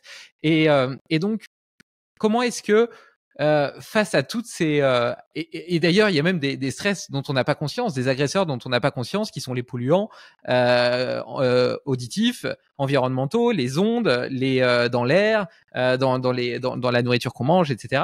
Donc le stress il est vraiment multifactoriel. Et tout à l'heure tu as dit, ok, un point important, c'est de pas tomber dans le stress chronique. Alors comment est-ce que toi tu fais, grâce notamment probablement aux outils que tu as pu développer ou comprendre grâce à l'hypnose. Je sais que tu t'es intéressé aussi à la respiration. Tu pratiques, notamment, j'ai vu ça dans un webinaire, la respiration carrée. Comment est-ce que tu utilises un petit peu des outils, soit très naturels, dans le sens partager des moments avec les gens que t'aimes, ou bien des petits hacks, mais des hacks plutôt liés à l'esprit, pour manager cette homéostasie du stress, c'est-à-dire de ne pas être toujours en train de tirer la corde vers le haut, mais offrir à ton corps des moments de repos, de récupération, de calme, de détente. Alors, je vais faire un petit peu un panel. Première chose, tu parlais de repos, de détente. C'est très important de bien considérer que le repos et la détente fait partie de l'action. C'est-à-dire que il y a beaucoup de personnes justement qui veulent négliger leur sommeil ou qui veulent négliger le temps de qualité où ils peuvent se retrouver eux-mêmes en se disant c'est un peu une perte de temps. Ben non, c'est pas une perte de temps. Faut bien voir que c'est exactement comme un arc, hein. La puissance de l'arc, elle vient de la détente. Elle vient pas du fait de tirer. C'est pas quand on tire avec de la force l'arc que la flèche ira loin, c'est quand on relâche et que tout part. C'est un premier point. Ensuite, il y a également un point sur lequel je voulais revenir. On parle beaucoup de lutte contre le stress. Combien on voit de formations de lutte contre le stress. Moi, je suis complètement débile. Lutter contre le stress, c'est comme de dire, tiens, je vais m'entraîner à arrêter de respirer pour voir combien de temps je vais tenir. On peut tenir peut-être 30 secondes, 1 minute, 2 minutes, 3 minutes, mais il y a un moment, on va respirer. C'est exactement la même chose. On ne lutte pas contre le stress. On peut vivre avec, on peut essayer, faire en sorte de le domestiquer, de le dominer, idéalement de l'utiliser pour devenir plus fort. C'est le principe de l'hormèse, hein, on peut appeler l'hormèse l'antifragilité ou le ouais, la résilience. Il y a il y a différents termes. En tout cas, ce qui est vraiment important, c'est de prendre conscience que ce stress, il n'est pas là comme étant un ennemi. Il est là dans notre biologie, dans notre esprit, comme étant un moyen de survie. Et c'est vraiment dans ce sens-là qu'il faut le voir. Alors, comment personnellement je fais pour lutter contre le stress? Et encore, je te dis bien le mot lutter, il vaut mieux le retirer, il vaut mieux dire comment je fais pour gérer le stress. Eh bien, ça va dépendre. C'est-à-dire que déjà, première chose, il faut le reconnaître. Accepter de se dire, ah ok, là, je sens que je suis stressé.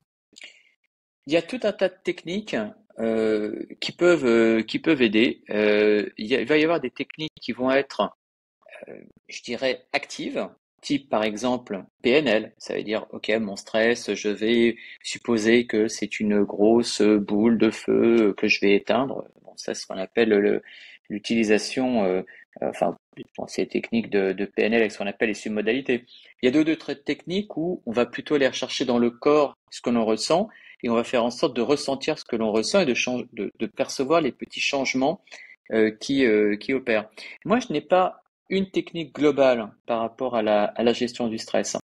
Je vois un petit peu ce qui va arriver. Il y a des moments où effectivement, ce que je vais faire, ça va être quelque chose de très très méditatif. Euh, et ça, ok, ça marche parfois. Et puis parfois, ça va pas marcher. Alors, je vais plutôt aller faire de la respiration. Moi, j'aime bien effectivement prendre mon application Respirelax et puis faire un petit exercice de respiration. Ou bien éventuellement faire la respiration carrée. Encore que pour moi, la respiration carrée, je préfère l'utiliser avant de faire un travail, je dirais pour augmenter le focus, plutôt que par rapport à la gestion du stress. D'ailleurs, la respiration carrée, elle est beaucoup plus diffusée aux États-Unis en tant que moyen d'entrer dans le flow, plus que par rapport à l'aspect anti-stress. Donc, voilà, ça c'est différentes méthodes que je vais utiliser. Après, je dirais que les techniques qui me semblent les plus pertinentes, c'est celles où on va toujours passer par le corps. Parce que le problème des personnes qui ressentent du stress, c'est qu'elles vont uniquement mentaliser la chose en disant j'ai du stress dans la tête, etc. Et moi, je pense que c'est très important de comprendre que même si on ne sait pas quel est l'œuf, quelle est la poule, le stress, c'est quelque chose de corporel. Alors, est-ce que c'est une réaction de notre corps qui va influencer notre esprit, qui nous fait ressentir un stress, ou est-ce que c'est une réaction de l'esprit qui va réagir sur le corps pour lui faire ressentir le stress? Difficile à dire. En tout cas, ce qui est sûr, c'est que le stress, c'est une problématique corps-esprit. Et donc, forcément, il vaut mieux chercher à utiliser des techniques corps-esprit. Moi, j'aime beaucoup l'aspect de ressentir dans le corps ce qu'on ressent et de le laisser évoluer comme je dis, comme si on était spectateur de notre propre corps et de voir comment la chose évolue. Et d'une manière assez étonnante, on se rend compte que les ressentis corporels se modifient et que quand les ressentis corporels se modifient, le mental se modifie. Voilà, ça c'est une technique en l'occurrence que j'ai appris sous le nom de Clean, coaching de libération des empreintes émotionnelles négatives. Donc, une approche qui a été développée entre autres par Alain Querol, donc grand nom de la PNL en France, qui malheureusement nous a quittés il y a quelques jours. C'est intéressant.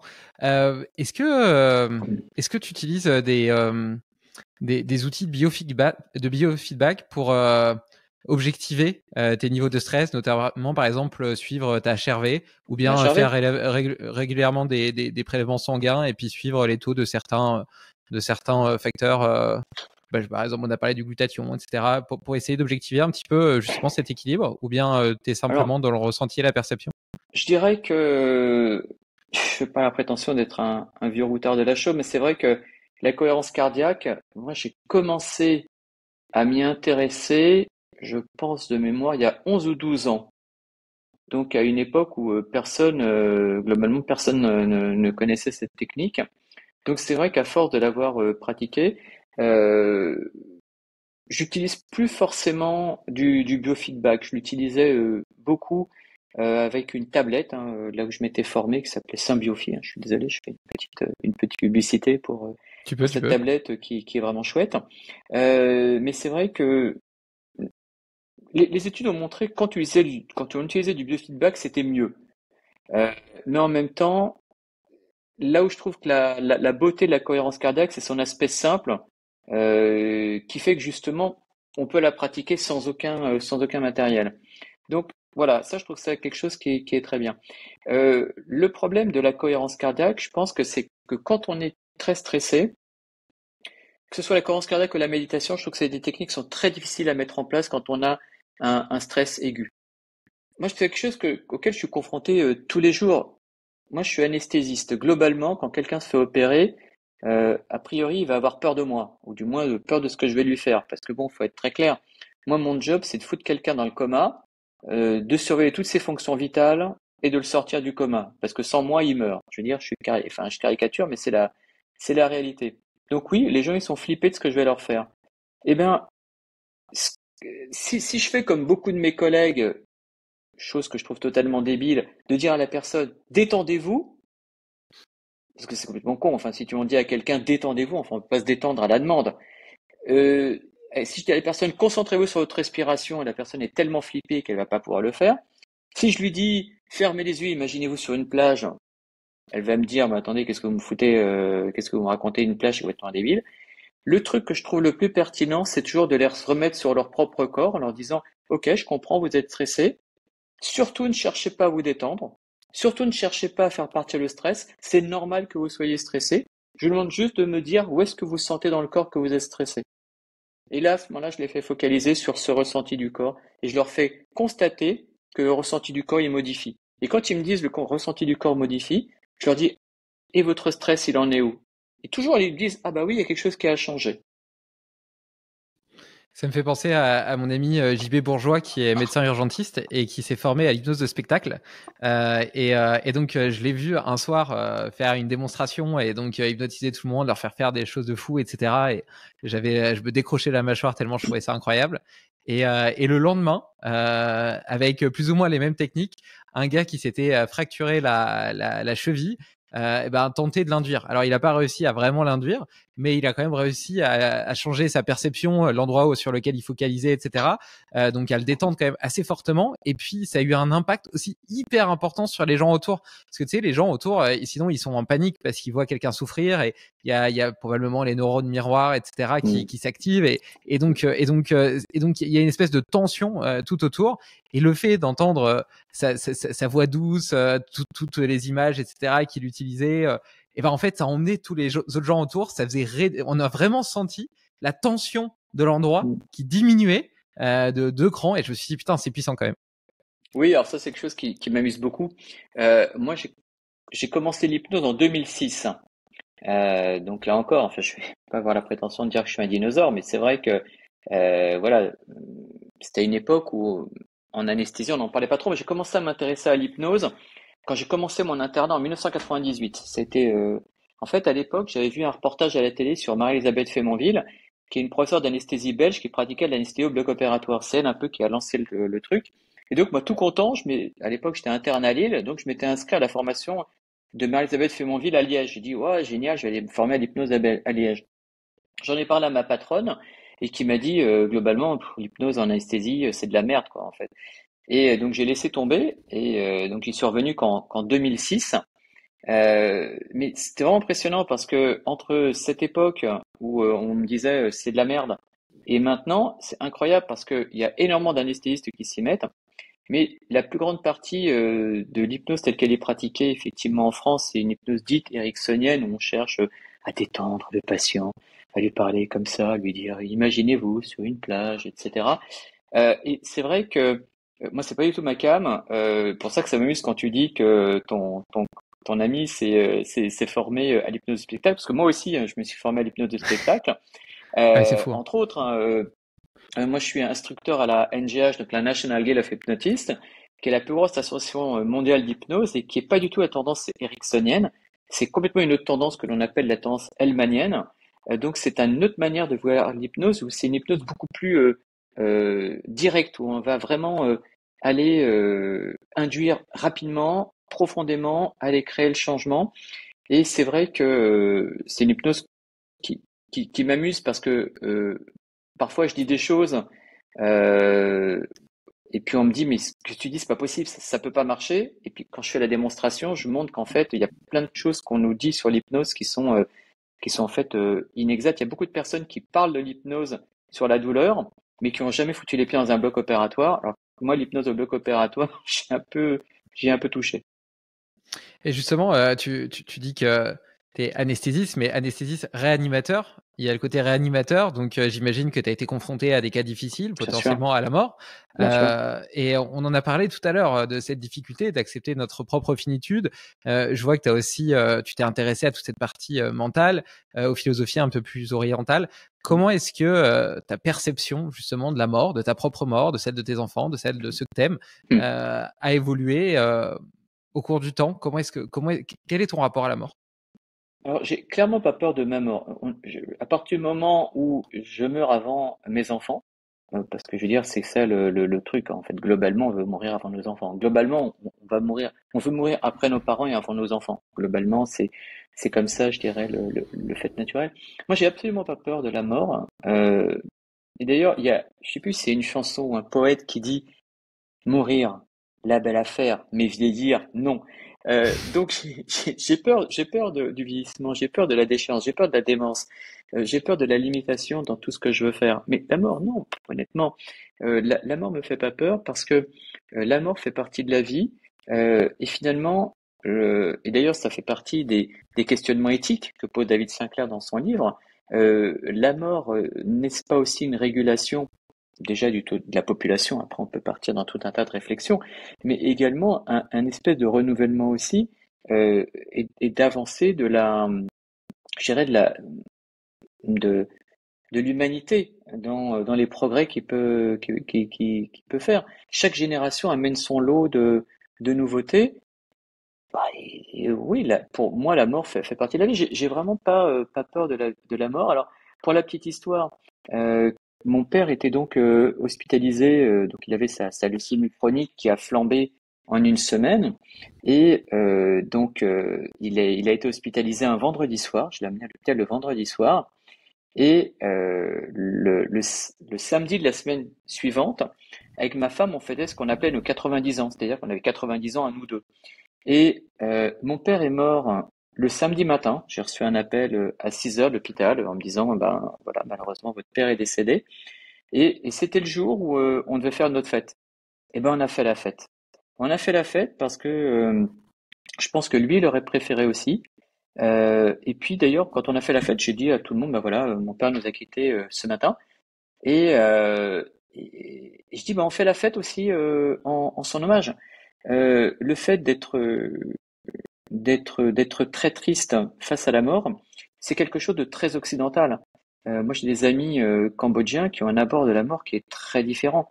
Euh, je vais pas dire qu'on fait la fête, mais dans le concept, certains concepts extrême-orientaux, l'idée c'est que si la famille est triste quand le défunt part, l'âme du défunt veut rester avec eux et ne peut pas se libérer et aller rejoindre le paradis, enfin on dit ce qu'on veut, mais moi j'aime bien ce côté-là de se dire, eh ben on honore le défunt, mais on va pas s'apitoyer parce que finalement ça lui permet aussi de se libérer. Alors, est-ce qu'après on va avoir une réincarnation? Après on rentre dans des débats complètement philosophiques et on s'éloigne du sujet, mais en tout cas, voilà, moi j'ai pas peur de la mort. J'ai peur effectivement, de la mort de mes enfants, ça c'est sûr. J'ai peur de la vieillesse, de la déchéance, mais pas de la mort. C'est marrant, ça m'évoque deux personnes, ce que tu partages, mes deux grands-mères. L'une de mes Mhm. grand-mères qui est décédée Et pour son enterrement, ma maman a choisi un cercueil en carton. Comme il était en carton, tu peux choisir les motifs que tu mets dessus. Elle avait mis un champ de fleurs avec du soleil, etc. Et ma maman est catholique pratiquante, et donc elle avait choisi.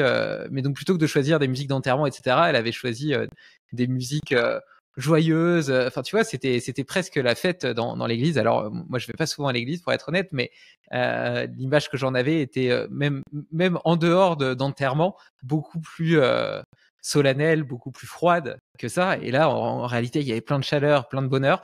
Et je trouve que c'est une belle façon, effectivement, de voir la mort et d'accompagner ce moment-là. Et, euh, et mon autre grand-mère, elle est toujours en vie. Elle a 90 ans, et c'est elle qui m'a réconcilié avec la vieillesse.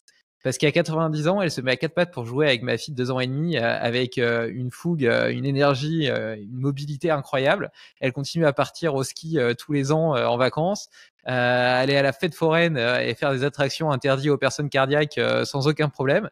Et en réalité, tu vois, elle s'est pas posé la question de est-ce que je dois prendre de la metformine ou manger bio ou quoi que ce soit. Elle a juste mangé des produits bruts qu'elle a toujours eu l'habitude de manger. Elle travaille toute sa journée dans son jardin qu'elle adore. Elle était prof de gym à l'école, elle était prof de PS quoi, en Belgique. Et donc elle a continué à faire de la gym, à entretenir son corps en bougeant, mais parce que ça fait partie d'une philosophie de vie plus qu'une nécessité ou un hack. Tu vois, c'est juste sa façon de vivre. Elle s'expose naturellement au soleil du matin parce que elle commence à bosser dès le matin dans son jardin. Et puis quand elle est fatiguée, elle s'arrête, elle se pose dans son fauteuil, elle lit un livre, elle regarde la télé. Et puis de temps en temps, il y a des gens qui viennent lui rendre visite et elle est contente de raconter ce qu'elle a fait, d'aller faire un tour dans le jardin, etc. Tu vois. Et donc en fait, elle a une vie simple, mais par cette vie simple, entre guillemets, connectée à son ADN de Cro-Magnon, pour reboucler avec ce qu'on disait au début de podcast, et ben elle est restée jeune. Elle est restée jeune à tout niveau, physiquement, intellectuellement, et voilà. Et tu vois, elle a 90 ans et franchement, je me dis, si je vieillis comme ça, c'est trop cool. Oui, bah c'est exactement ce que je disais, c'est-à-dire que moi c'est pas la mort qui me fait peur, c'est la vieillesse, c'est le fait de mal vieillir. Voilà, quand on voit l'exemple de ta grand-mère, bah, ça force le respect. Je pense que c'est le genre de vie qu'on aimerait tous avoir.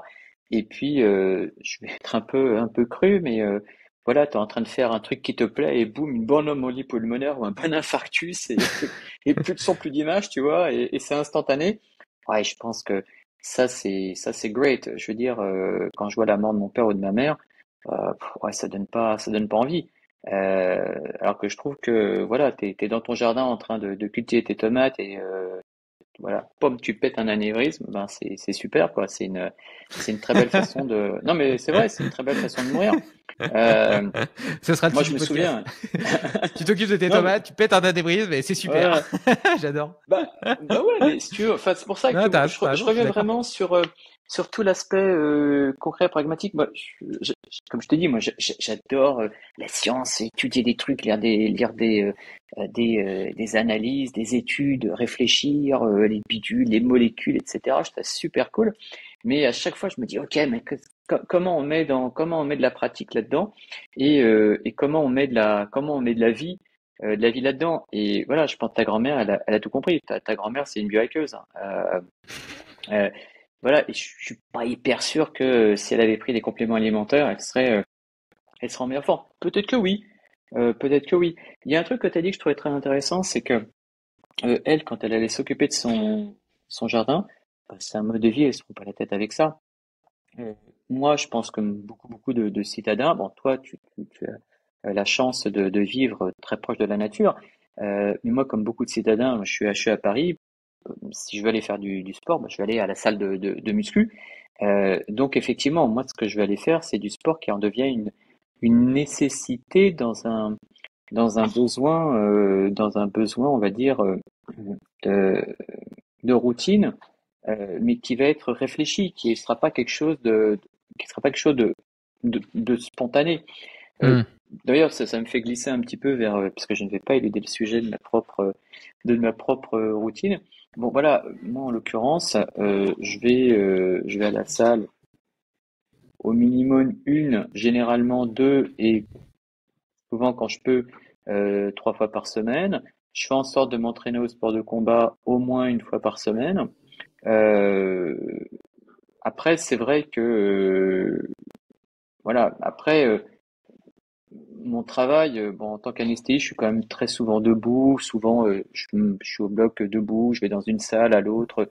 Je monte voir des consultations et tout ça. On peut pas dire que je fasse énormément de sport, mais c'est vrai que, on va dire que je suis pas assis devant un ordinateur toute la journée. Donc là, c'est pour l'aspect physique. Après, tiens, là, je suis en train de lever la tête et je vois que devant ma chambre, il y a une barre de traction. Donc aussi, de temps en temps, je vais sur la barre de traction et j'ai aussi des TRX. De temps en temps, voilà, je m'amuse à faire, quand je peux pas aller à la salle, je m'amuse à faire un peu d'entraînement chez moi. Voilà, tout pour l'aspect physique. Pour l'aspect nutritionnel, euh, globalement, je fais un jeûne intermittent. Globalement, je mange pas le matin en général. Euh, Par contre, j'aime bien manger tôt, j'aime bien manger vers midi. Dans ce que je mange, j'ai été j'ai été OMAD pendant un certain temps, c'est-à-dire One Meal a Day, où je me suis amusé à tester. J'ai beaucoup aimé le keto, que je trouve super pour la perte de poids. Maintenant, je suis plus dans quelque chose de relativement équilibré. D'ailleurs, je me suis rendu compte que plus je reprends la musculation, plus j'ai faim et plus j'ai envie de manger des glucides. Euh, et en fait, bon, je pense que maintenant, je suis, on va dire, un flexitarien raisonné, raisonnable. Ouais, bah, et c'est marrant parce que j'en reviens à MPK et mTOR. Tu vois, je trouve que le jeûne intermittent, Tu lâches pas non, mais l'affaire. parce que je trouve que philosophiquement, tu vois, donc mTOR, c'est vraiment la voie cellulaire liée à l'anabolisme, au fait de construire du Tout muscle, à de fait, réparer, etc. Et MPK exactement. de plutôt catabolisme, de plutôt survivre, etc. Et donc j'ai Tout à l'impression fait. que le jeûne intermittent, c'est une belle image de ça parce que pendant la période où tu es en jeûne, tu vas plutôt activer AMPK et tous les avantages liés à AMPK. Et pendant que tu manges, la fenêtre où tu manges, bah, tu vas plutôt activer mTOR et donc pas complètement devenir cet homme fragile, entre guillemets, sans masse musculaire, qui va peut-être vivre très longtemps, mais qui en réalité est fragile, quoi. C'est, excuse-moi du terme, mais c'est parce que je vois, tu vois, l'image qu'on a de certaines personnes comme ça qui sont potentiellement dans la longévité, mais qui Mhm. mangent en dessous de leurs besoins, qui font pas beaucoup de sport, etc. Machin. Ouais, ouais, Extérieurement, tu les trouves quand même fragiles, quoi. ouais, J'ai ouais. l'impression que voilà, le jeûne intermittent, philosophiquement, on en revient un petit peu aussi à cette homéostasie, à cet équilibre entre des périodes plutôt de conservation, d'expansion, d'intensité, de repos, etc. Tu vois. Et donc je pense que tout comme ça fonctionne dans la vie, tu vois, le vivant est comme ça, les cycles de la nature, Mm. les saisons, la journée, etc. Et j'aime bien, ouais, j'aime bien cette vision. J'aime bien cette vision. Ouais, C'est non, pour non, ça que j'y reviens. je suis 100% d'accord avec toi. Après, là, juste par rapport à ce que tu dis du jeûne et du fait d'avoir ou non assez de calories, euh, le problème, c'est qu'il y a des gens qui jeûnent et que parce que justement ils ont ce culte du jeûne, ils finissent effectivement par être un peu dénutris. Il y a un grand débat qui agite la communauté scientifique, les sportifs, c'est combien faut-il de prendre de protéines par jour? Ah, ça, c'est la grande question. Enfin, je sais pas, toi, t'as dû aussi étudier cette question parce que ça fait partie des questions. Alors, il y en a Bien qui sûr. disent, ben, en fait, les protéines, c'est pas bien, il faudrait se limiter à 0,5 grammes, voire 0,3 grammes par jour, par kilo de poids. Et puis, il y en a d'autres qui disent, ah non, non, pas rigolo, quoi, faut monter à un 5, voire 2. Donc, il y a plein de choses comme ça qui sont dites. Indépendamment du fait de savoir combien il faut en prendre, beaucoup de personnes qui justement pratiquent le jeûne intermittent ou la réduction calorique, en fait, sont en atrophie musculaire En et déficit. finalement se retrouvent avec un corps qui manque d'énergie. L'idée, c'est quand même, moi, il y a une application que j'aime beaucoup, c'est Fat Secret. Je sais pas si tu as l'occasion d'utiliser Fat Secret, mais Fat Secret, c'est assez impressionnant. C'est-à-dire, Fat Secret, on rentre ce qu'on mange et à la fin, on voit les macros qu'on a pris, etc. Ça, je trouve ça assez sympa parce que ça permet vraiment de prendre conscience de ce qu'on prend, du nombre de protéines qu'on prend, du nombre de glucides, etc. Et aussi, ça permet de voir un petit peu combien on prend de calories par jour. Parce que ce qui est sûr, c'est que moi, je trouve ça cool de faire du jeûne intermittent, de voir même du HOMA, de ce qu'on veut. Maintenant, je pense que c'est déraisonnable de manger moins de son métabolisme de base par jour. Voilà, je Hmm. pense qu'il faut au moins manger son métabolisme de base par jour. Globalement, on a un métabolisme de base. Je crois que mon métabolisme de base, avec mon activité physique, je sais pas, j'ai pas spécialement en tête, mais on va dire que hors activité physique, je dois être à peu près à 1800. avec l'activité physique, je dois peut-être monter à 2002. Pour moi, ce serait totalement déraisonnable de manger de moins de 1800 calories. Ce serait une aberration. Ouais, quand je parlais de déficit calorique, c'est parce que dans l'étude des zones bleues, justement, on s'est aperçu qu'en général, ils mangeaient à peu près 20% en dessous de leurs besoins. Et c'est un peu ce que David Sinclair disait aussi. Mais moi, je suis tout à fait d'accord avec toi. Quand tu manges moins que tes besoins, bah, peut-être que tu es en meilleure forme d'un point de vue métabolique, mais d'un point de vue énergie, d'un point de vue sport, etc., c'est impossible.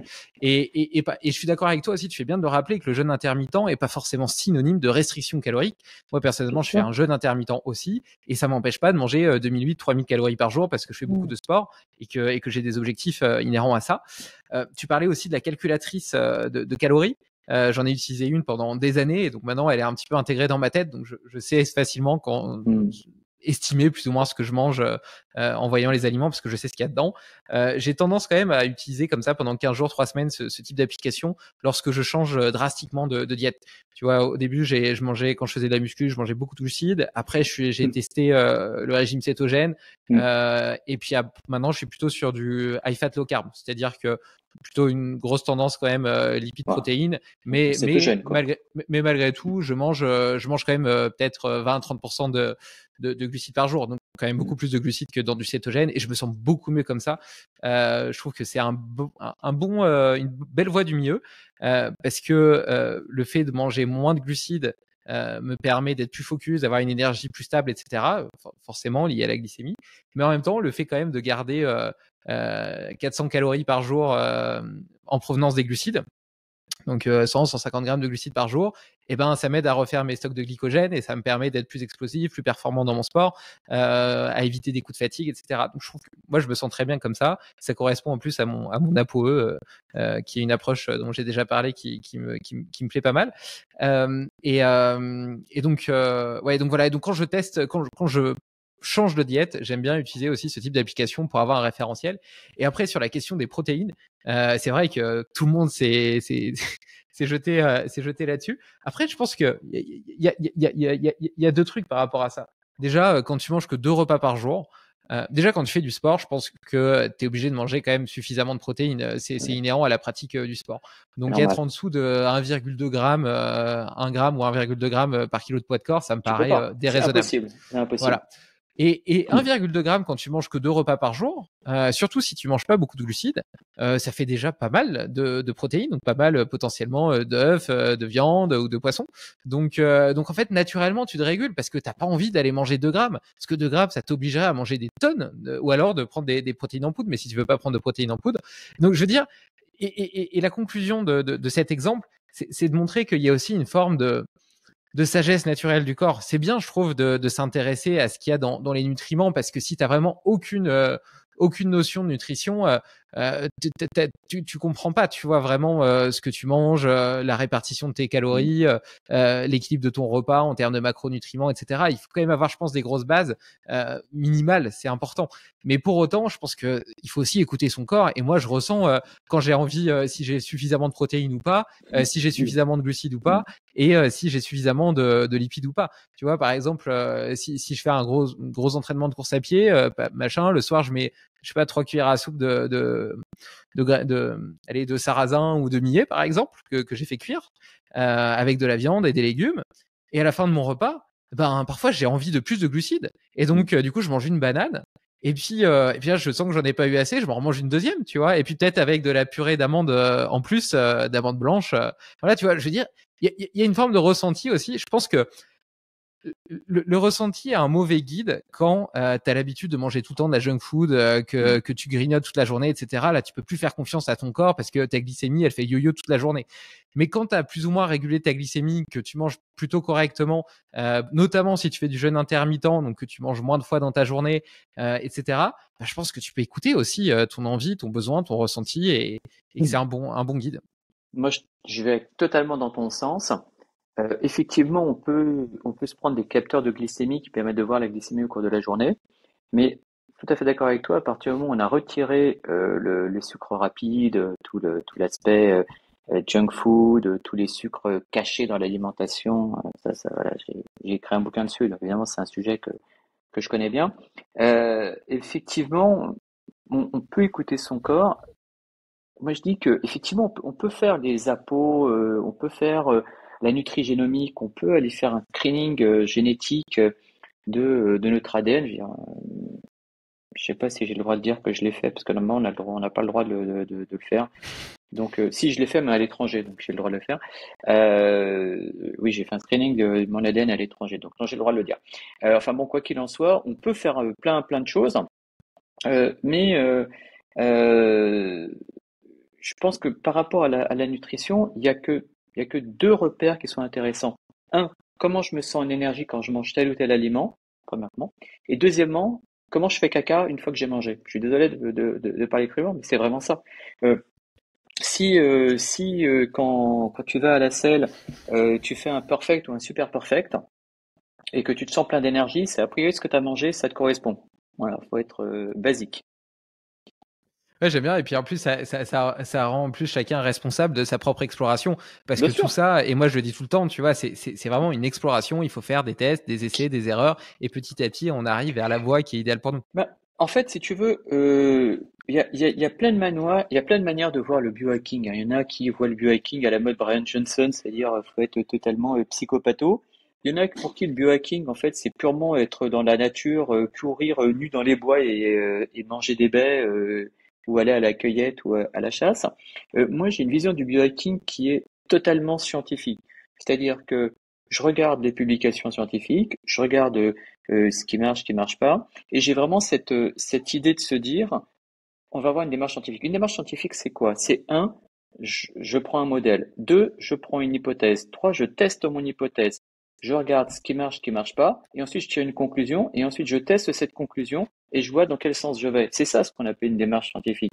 Donc, voilà, pour moi, le biohacking, c'est comment appliquer cette démarche scientifique à soi-même dans un but d'optimisation. Et c'est ça que je vois. Tiens, je vais te montrer juste, tiens, je vais faire un peu pour montrer. Voilà, je sais pas si on voit. Ça, c'est moi avant de faire du biohacking. Voilà.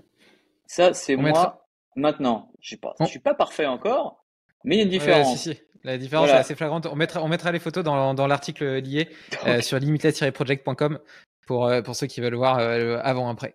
donc vraiment, c'est ça. À partir du moment où, voilà, quand je vois que euh, maintenant à 51 ans, j'ai beaucoup plus d'énergie, je suis beaucoup plus productif, je soulève certainement beaucoup plus lourd que quand j'avais, mettons, 45. Et je me dis, ok, c'est que je dois être dans le bon truc. Je veux dire, depuis que je fais du biohacking, j'ai écrit 4 bouquins, enfin écrit ou coécrit 4 bouquins. J'ai fait, je sais pas, une dizaine de formations, que ce soit pour les particuliers ou pour les professionnels. J'ai fait des conférences un peu à droite à gauche. J'en donne régulièrement en Suisse. Voilà, je fais plein de choses. Avec ça, j'ai 4 enfants. J'ai mon métier où je suis anesthésiste à plein temps. Et il y a plein de personnes qui disent, mais comment tu fais pour faire autant de trucs? Et moi, je réponds, bah, je fais du biohacking. Il n'y a pas de, Et il y a pas de justement, secret. dans cette exploration, donc tu as parlé de la salle de sport, du jeûne intermittent. On a quand même évoqué en début de podcast tous les compléments alimentaires, etc.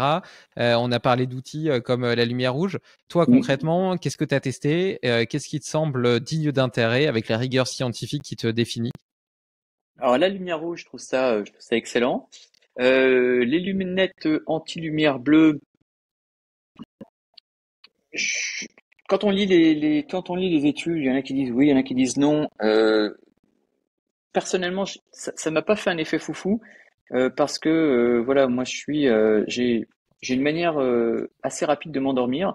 D'ailleurs, souvent mes enfants ils se moquent de moi parce que même quand on regarde la télé ensemble, je pose la tête sur l'oreiller, je m'endors quasi instantanément. Donc même si j'ai travaillé sur un ordinateur le soir, je m'endors à toute vitesse. Donc bon, pour ça, je suis pas sûr que ça ait un effet incroyable. Le jeûne, je trouve c'est super cool. Les compléments alimentaires, c'est compliqué parce que euh, à un moment j'ai pris un tel cocktail que c'est très compliqué de savoir qu'est-ce qui fonctionne. En fait, j'ai pris tout ce que prenait David Sinclair. Donc en fait, voilà, moi je me fournis dans un laboratoire américain qui s'appelle Do Not Edge, que tu dois certainement connaître. Donc moi je prends, je me souviens plus tout ce que je prends, mais je prends donc du NMN en sachant que, bon, on peut remettre en question, en tout cas, ce que je prends du NMN, resveratrol, je prends spermidine, ficétine, quercétine, apigénine, qu'est-ce que je prends encore? Créatine, oméga 3, vitamine D, magnésium, qu'est-ce que je prends encore? Citrulline. Tu vois, je me souviens même plus. Tellement l'habitude de prendre mes trucs. Euh, Tu vois, donc globalement, quand on prend de tels cocktails, c'est très difficile parce que j'ai pas vraiment isolé. Là, pour le coup, j'ai pas une démarche scientifique aussi rigoureuse. Normalement, j'aurais dû en prendre un, le tester pendant un mois, puis ensuite en prendre un autre et le tester. Bon, là, je dois dire que pour ça, j'ai pas été très rigoureux. J'ai fait confiance à David Sinclair. Et depuis que tu prends ce cocktail, est-ce que tu as vu des changements mesurables? Bah, là encore, c'est difficile parce que Oui, tu sais pas bah, ce qui est la cause, mais est-ce que tu as vu des c'est changements? très difficile à dire. En fait, le truc, c'est que tout- toute cette prise, elle s'est fait aussi dans un moment où, par exemple, j'ai repris plus intensément le sport. Alors là encore, est-ce que c'est parce que j'avais plus d'énergie que j'ai voulu faire plus de sport? Enfin, c'est difficile à dire. Qu'est-ce qui m'amène le plus au quotidien? Le fait que j'ai repris plus la muscu, le fait que je prenne ces compléments alimentaires, le fait que je fasse plus attention à mon alimentation, c'est ça qui est difficile, c'est que je n'ai Hmm. pas isolé les items. Et en fait, ça rejoint vraiment ce qu'on disait tout à l'heure, c'est-à-dire que la grosse difficulté par rapport à l'âge, c'est ce qu'on appelle la métrologie de l'âge. C'est comment mesurer le vieillissement. Ça, j'en avais discuté avec un gars qui travaille pour un site que tu connais certainement qui s'appelle Long Long Life. Je sais pas si tu connais Long Long Non. Life. Donc c'est un site qui est tenu par des gens qui aiment bien bosser sur tout ce qui est l'aspect longévité. Et en fait, on dit très clairement, c'est comment mesurer les choses. Parce qu'on a beaucoup parlé des télomères.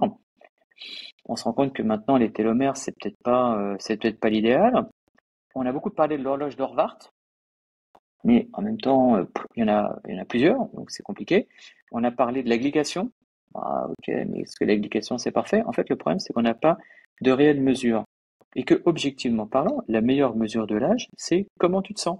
Quelle est ton énergie? De la même façon que je disais, la meilleure nutrigénomique, c'est de dire comment je me sens en énergie et comment je fais caca après tel ou tel aliment. La meilleure mesure de l'âge, c'est OK, maintenant j'ai 51 ans, comment j'étais quand j'en avais 45? Ah, OK, je me sens mieux, je me sens plus. Tout comme toi, d'ailleurs. D'ailleurs, tu dis très bien que là, tu as une énergie qui est bien plus intéressante et Bien bien plus sûr. puissante que quand tu étais plus jeune. Alors que c'est contre-intuitif, tu vois. Là, tu as quoi, je sais plus, 35 ou. Ouais, 32. Ouais, 32. Bon, 32, et c'est 32, clair que je me sens 100 fois plus en forme que quand j'avais 20 ans. C'est vrai que voilà. c'est complètement absurde. Tu vois. Alors bon, c'est sûr qu'après, bon, forcément, tu vois, on a 20 ans d'écart. Donc voilà, bon, je pense que faut être quand même honnête que malgré du David Sinclair, malgré du Peter Attia, malgré du Brad Stanfield, malgré du ce qu'on veut, ben c'est sûr que tu me battras la course, quoi. Tu vois, j'ai beau m'entraîner, je pense que l'âge, de toute façon, il y a quand même des trucs qu'on peut pas. Puis bon, le fait que je me sois pas non plus autant entraîné pendant des années. Donc, il faut quand même être honnête aussi que le but, c'est de faire, entre guillemets, ça paraît cuculapralienne ce que je vais dire, mais une compète avec soi-même. La question, c'est comment soi-même on se sent et comment on peut soi-même s'améliorer par rapport à notre propre modèle. C'est sûr que toi, tu vas avoir un niveau d'exigence parce que tu es déjà sportif, que tu as une condition physique, que tu as, on va dire, peut-être une génétique qui est peut-être plus prédisposés que d'autres et donc beaucoup plus bénéficier de petits ajustements. Moi, je vois par exemple mon fils qui a 14 ans, il est plus grand que moi, il a la tablette de chocolat, il fait plus de traction que moi, il m'a même battu au bras de fer. Bon, ben voilà, mon fils, c'est une machine de guerre. En plus, lui, il est marrant parce qu'à chaque fois qu'il mange quelque chose, sa première question, c'est est-ce que c'est bio? Euh, donc, il y a, voilà, je pense qu'il y a quand même une part génétique et éducationnelle. Génétique et épigénétique, ouais, carrément. Moi, j'en parlais avec Vincent Foulonneau, que j'ai reçu sur le podcast aussi, et qui me disait que le pool mitochondrial, en réalité, qu'on avait à la naissance, était hérité de la mère. Donc, en gros, Oui. déjà, donc ça se passe même avant même que tu naisses. Si ta mère faisait du sport ou pas, et Ouais. ben, ça va conditionner ton pool mitochondrial. Et donc, le pool mitochondrial, étant donné que les mitochondries sont les centrales énergétiques du corps, Mm. et ben, potentiellement, te prédispose à être plus ou moins énergique, efficace, notamment dans le sport. Et puis, Ouais. on sait que le fait de faire du sport jeune est extrêmement déterminant dans les performances futures. Alors pour ma part, non, j'ai démarré tard. Hein. Enfin, j'ai toujours fait un petit peu de sport comme ça le dimanche, tu vois, Mm. comme n'importe quel étudiant à l'école, tu vois, mais j'ai fait de la voile, alors c'était pas quelque chose de très intense. Et, et puis après, une fois que j'ai eu mon bac, je me suis surtout concentré sur le sport de chambre et le sport de boîte de nuit, plus que sur le Ouais. sport d'activité physique. Mais quoi qu'il en soit, ouais, je me suis mis peut-être à 26 ans, à Mm. 26 ans, 27 ans, à faire sérieusement du sport. Et d'ailleurs, ça m'a fait péter aussi des croyances limitantes en me montrant que, tu vois, par exemple, j'avais horreur de la course à pied, je détestais Mm. ça. Même au bout de 2 kilomètres, je crachais mes poumons. Et puis maintenant, je m'amuse à essayer de faire des petits ultra trails. Parce que justement, ça fait péter mes croyances limitantes et que j'aime ça. Et que Mm. ça nourrit aussi ma soif d'exploration de mes limites physiques et mentales. Euh, le dernier point sur cette approche de biohacking, et puis après je vais t'emmener un peu sur mes questions de fin, est lié au flow. Parce que tu m'as parlé tout Mhm. à l'heure de la respiration carrée qui t'aidait à Mhm. te mettre dans un état de concentration. Tu as aussi cité le fait que, en plus de ton métier de réanimateur, enfin d'anesthésiste réanimateur, de père de famille, tu avais réussi à écrire 4 bouquins et faire 10 Mhm. formations. Donc j'imagine que l'efficacité, la productivité, la concentration sont des sujets qui t'intéressent. Bien Est-ce que sûr. tu es adepte de choses comme les nootropiques? Et est-ce que sinon tu as trouvé des techniques entre guillemets naturelles qui te permettent de conditionner ton état de vigilance Mm. Faut que je réponde des choses officielles ou officieuses? officieuse? Ouais, ok. Alors, donc comment je fais pour rester concentré, etc. Alors, il y a plein de choses. Tout d'abord, alors mis à part tout l'aspect énergie dont tu parlais, hein, l'aspect Bien sûr. mitochondrial, etc., etc., une attention rigoureuse à la dopamine. J'entends par là éviter de la gâcher, c'est-à-dire éviter autant que faire se peut tout ce qui est les réseaux sociaux, les images de chats, les images d'Instagrammeuses, etc. Enfin tout ce qui est, on va dire, du gâchis de la dopamine, c'est un premier point. Deuxième point, comprendre que la dopamine est fabriquée par notre tube digestif essentiellement à 60%. Donc, faire attention à son alimentation. Ensuite, manger une alimentation suffisamment riche en acides aminés pour avoir les précurseurs de la dopamine. Et à ce moment-là, une fois qu'on a fait ça, effectivement, les nootropiques. Alors, les nootropiques, je vais juste expliquer, je ne sais pas si ton audience est un peu au courant de ce que sont les nootropiques. Non, j'en ai Euh, pas parlé beaucoup. d'accord. Donc, les nootropiques, c'est quoi? Les nootropiques, ce sont des substances qui ont la capacité d'augmenter les capacités cérébrales en régulant la production des neurotransmetteurs ou bien l'affinité des neurotransmetteurs à leurs récepteurs. Donc, c'est des substances qui sont vraiment actives sur le cerveau. Les nootropiques sont là pour augmenter la concentration, la mémoire, les capacités de motivation également, en fonction des indications. Les nootropiques, il en existe des naturels. Le plus connu, c'est le café. Voilà, enfin, plutôt la caféine. La caféine est un nootropique naturel. Mais on peut aller chercher des nootropiques euh, non naturels. Je suis obligé puisque quand je te disais tout à l'heure, est-ce que je dois donner une réponse officielle ou officieuse, je vais quand même mettre en garde l'audience par rapport aux nootropiques, parce que on voit beaucoup de tout et de n'importe quoi sur Internet. En fait, il y a des nootropiques artificiels qui sont des médicaments détournés.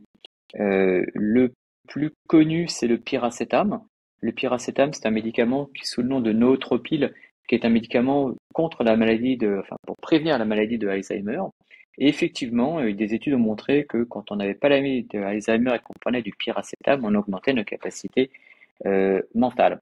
Le problème, c'est qu'il faut quand même pas oublier que ça reste des médicaments qui sont détournés de leur usage Donc il y a des contre-indications, il y a des effets secondaires et on peut pas prendre comme ça sans réflexion.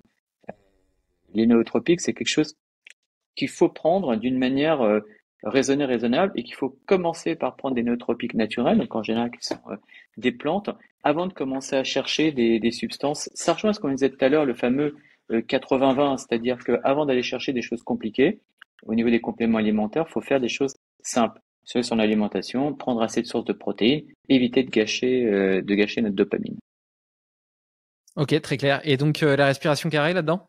Alors la respiration carrée, il n'y a pas énormément d'études sur la respiration carrée. En fait, c'est plus, on va dire, je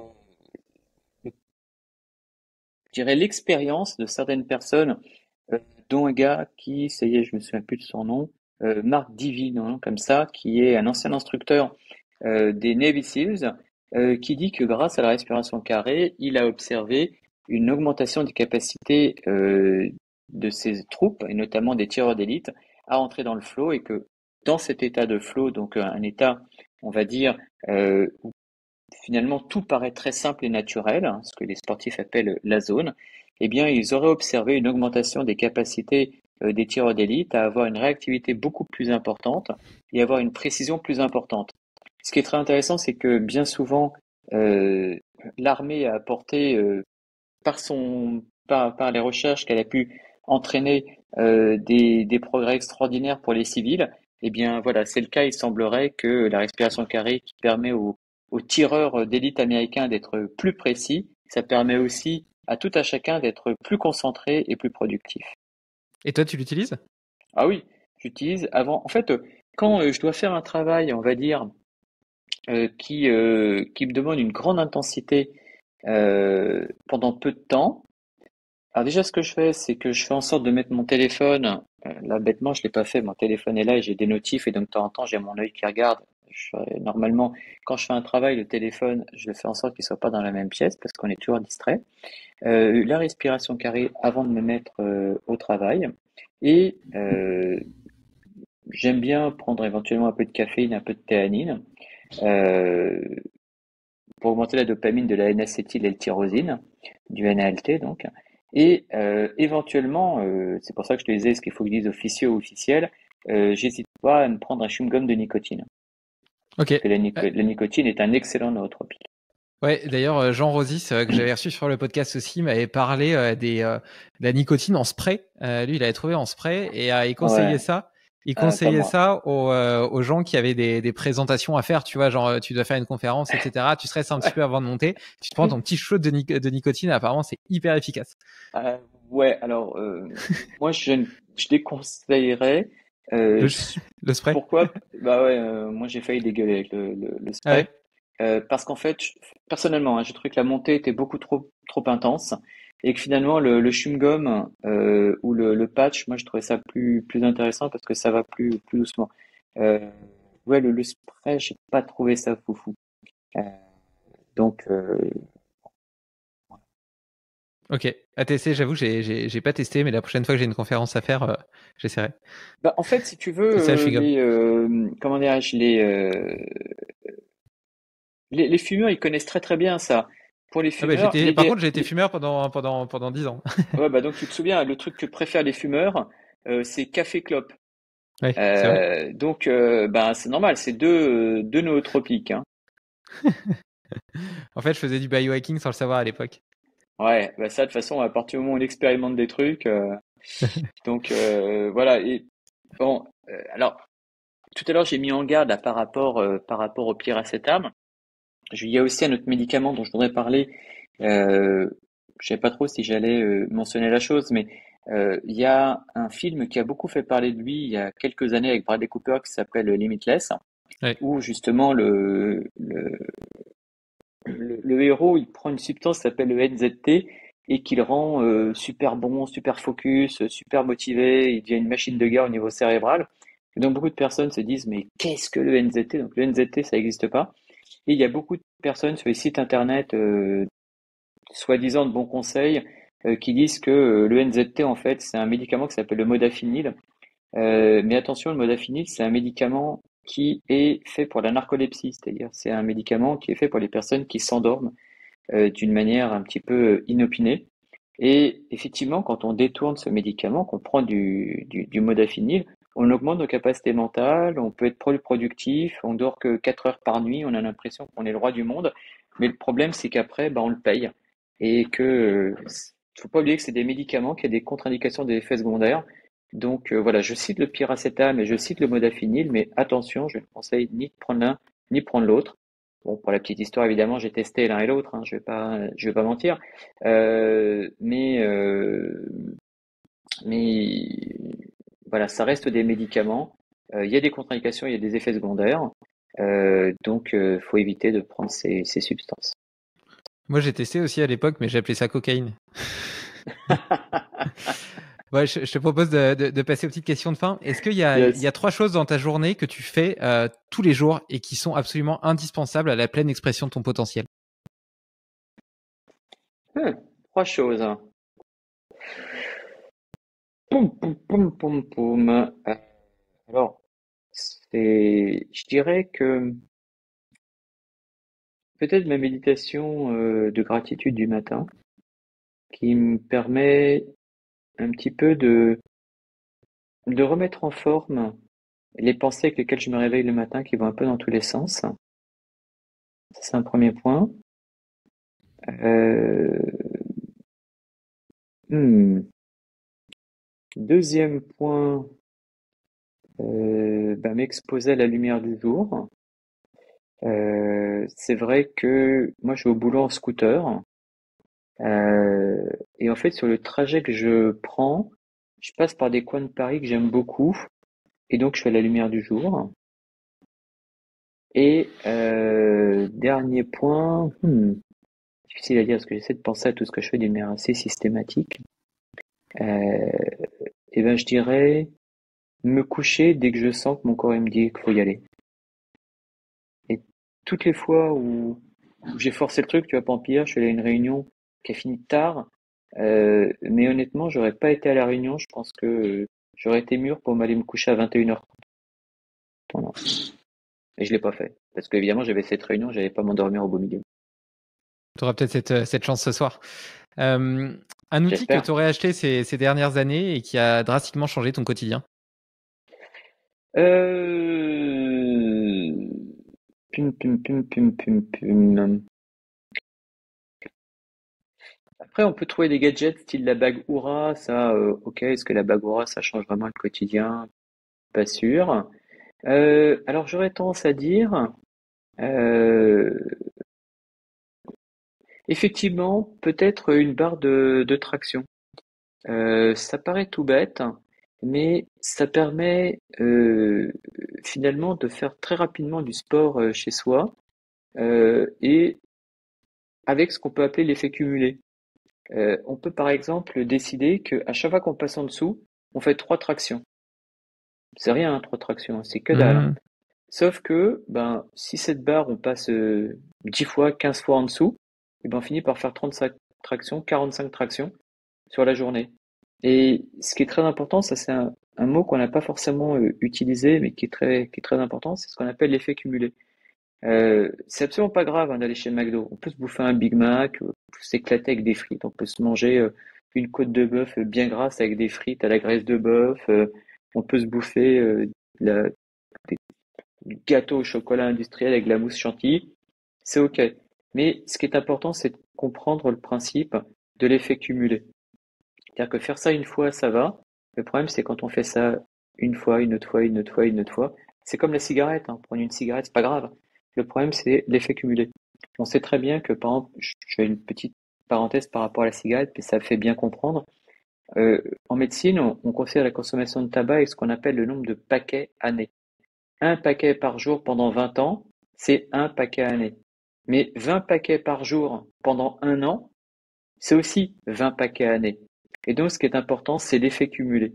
Et c'est ça, en fait, qui tue. C'est l'effet cumulé. C'est pas le fait de faire un écart de temps en temps. Et ça, c'est vrai tant pour ce qui est néfaste que pour ce qui est positif. Faire une pompe par jour, c'est rien. Mais finalement, quand on fait une pompe par jour, ben, ça en fait quand même 365 par an. Et là, ça devient déjà assez sympa. Mmh. J'ai aussi une barre de traction à laquelle, je me suspends pendant la journée. Alors je fais pas de traction avec parce que j'ai déjà des séances de sport dédiées, mais le simple fait de se suspendre, d'étirer la colonne vertébrale et cetera, je trouve que ça fait beaucoup de bien. Sur un point de vue plus philosophique, qu'est-ce que ça veut dire pour toi réussir sa vie? Eh bien, alors, pour moi, réussir sa vie, ça veut dire, au moment de partir, je dirais avoir ni remords ni regrets. Euh, Moi, je vois le dernier jour de ma vie comme étant le plus beau jour de ma vie. Parce que finalement, il n'y a plus à se dire, il faut que je fasse ci, il faut que je fasse ça. Il n'y a plus que du passé. Et il n'y a plus qu'une manière de voir avec, je dirais, beaucoup de tendresse la vie qu'on a vécue. Et en se disant, ben finalement, euh, j'ai fait chaque fois ce que je pensais être le plus juste, même si j'ai fait Mmh. plein d'erreurs. Voilà, pour moi, c'est ça, réussir sa vie. Avoir suivi son cœur. Ouais. Et voilà. Pour moi, c'est pas, en fait, c'est pas forcément réussir ses objectifs, parce que ce qui est intéressant, c'est que parfois on a des objectifs et on pense que réussir sa vie, c'est réussir ses objectifs. Mais ce qui est marrant, c'est que parfois nos objectifs sont totalement décorrélés euh, de notre nature et de ce qu'on peut, de ce dont on est capable. Tu vois, par exemple, si quand tu avais 20 ans, on t'avait dit, tiens, tu vas voir, à 32 ans, tu feras un truc limitless, tu vas cultiver la longévité, le fait d'être sportif, le fait de manger super bien, tu aurais peut-être dit, attends, tu me fais chier, attends, je vais en boîte et je vais me fumer une clope. Voilà, Euh, et peut-être qu'à cette époque-là, tes objectifs, c'était autre. Et bien en sûr. fait, ce qui est marrant, c'est que, et ça rejoint un petit peu ce principe de l'ikigai, principe japonais, il y a euh, ce qu'on a envie de faire et il y a ce pourquoi on est bon. Et c'est vrai que, euh, voilà, personnellement, euh, même si c'est pas forcément ce que j'aurais pensé faire quand j'étais plus jeune, il semblerait que là où je suis bon, je m'envoie des fleurs, hein, mais il semblerait que là où je suis bon, c'est pour enseigner et transmettre. Voilà, il paraît que je suis un très bon pédagogue. Bon, ben, c'est cool. Euh, ça me fait plaisir, mais c'est pas du tout ce que j'aurais pensé faire initialement. Alors, bon, maintenant, je m'éclate à donner des cours, mais c'est pas ce que j'aurais pensé faire initialement. Est-ce que tu aurais un défi à donner à nos auditeurs pour les 15 jours à venir? Quelque chose qu'ils pourraient faire tous les jours ou juste une fois et qui pourrait peut-être les mettre sur, leur permettre de découvrir un nouveau petit détour sur leur chemin? Une nouvelle Bon, petite lumière? ouais, un truc super simple, hein, très pratico-pratique. C'est tout simplement s'amuser à tester un petit peu ce que ça serait de supprimer tout sucre ajouté. C'est tout con comme truc, hein. Euh, mais c'est voir un petit peu qu'est-ce qui serait sans aucun sucre, de tester. Quand je dis sans aucun sucre, ça veut pas dire sans glucides, hein. Si vous voulez manger du pâte, du riz, c'est pas la question. Mais de tester un petit peu aucun sucre et de voir un peu ce que ça fait. Au début, c'est sûr que ça sera peut-être un petit peu désagréable les 3 premiers jours, mais après de découvrir ce que ça apporte. Voilà, ça pourrait être un conseil. Après, il y en a Ok. plein, hein. Non, non, Mais mais c'est très bien, c'est très bien. Un prochain invité à me recommander que tu aimerais entendre sur les Limitless Project? hmm, Gabriel. Gabriel, ok. Euh, pour terminer, est-ce que tu t'as, donc t'as dit que tu avais écrit 4 livres, 10 formations. Où est-ce qu'on peut retrouver tout ça? Comment est-ce qu'on reste en contact avec toi? Comment est-ce qu'on fait pour poursuivre si on a aimé ton approche? Tu dis que tu es un excellent pédagogue. Alors comment Ouais, il est-ce qu'on paraît, peut il paraît, il paraît, il profiter? paraît. Comment est-ce qu'on peut profiter de ta lumière d'enseignement?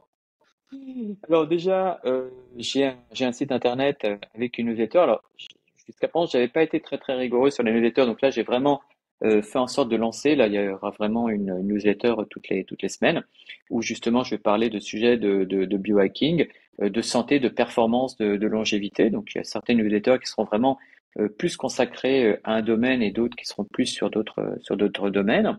Euh, Vous pouvez télécharger un e-book que j'ai écrit qui est sur mon site internet, mais je pense que tu mettras les liens sur Docteur Oui, je mettrai Denis. tous les liens dans Euh, l'article. voilà, docteurdenis.com/cadeau, vous pouvez télécharger.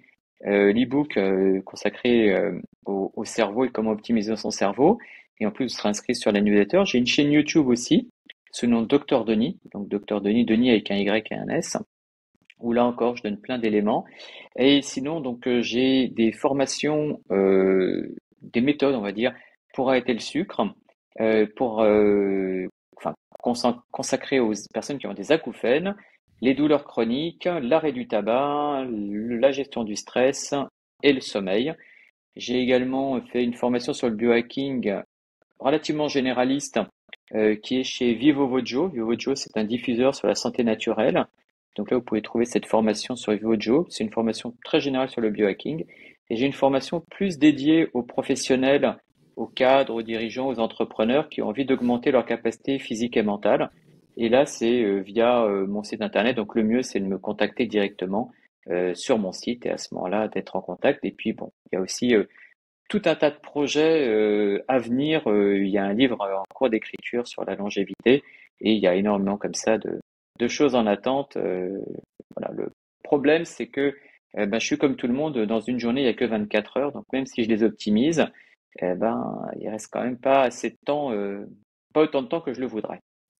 Donc, plein de promesses pour l'avenir, docteur Denis. De toute Yes. façon, je mettrai tous les liens dans l'article lié pour suivre tes actualités. Et puis, donc, j'imagine qu'effectivement, le mieux, c'est de s'inscrire à la newsletter. Comme ça, on sera au courant des prochaines sorties. En écho au petit check-in qu'on a fait en début de podcast, je te propose de faire un petit check-out. Comment est-ce que tu te sens maintenant? Bah, de toute façon, tu m'as fait parler pendant 2 heures. Je pensais même pas qu'on allait tenir 2 heures, mais en fait, le temps il passe extrêmement vite. Je pense que quand on est des personnes passionnées, tout passe beaucoup plus vite. Non, je te remercie vraiment pour ton travail. C'est pas de la flagornerie, mais c'est vrai que je suis tous tes écrits depuis un certain temps. Ce que je trouve intéressant, c'est qu'au début, honnêtement, tu disais pas grand-chose. Tu étais un peu le petit mec dans son coin qui disait deux, trois trucs comme ça, par-ci, par-là. Et je trouvais que et tiens, c'est marrant, c'est intéressant ce qu'il raconte ce gars. Et puis plus en plus, ce que tu as fait, ça a pris de la grandeur, de la valeur. Et je trouve que c'est super cool parce que tu commences à avoir un petit peu de visibilité et c'est chouette. Il y a d'autres personnes un peu comme toi dans cette mouvance. Il y a par exemple mon pote Vlad de Haven Longévité, pareil. Hein, au début, le gars dans son coin, là, il interrogeait des spécialistes et puis plus en plus ça prend de l'ampleur.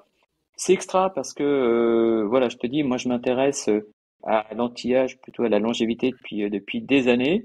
Euh, je développe le biohacking depuis plus de 3 ans. Au début, quand j'en parlais, les gens, enfin, j'ai l'impression d'être un peu un extraterrestre. Maintenant, le mot biohacking commence à être connu. Ce goût pour la longévité commence à être connu du grand public. C'est grâce à des gens comme toi, donc je te remercie. C'est grâce à des gens comme Vlad. Je le remercie également.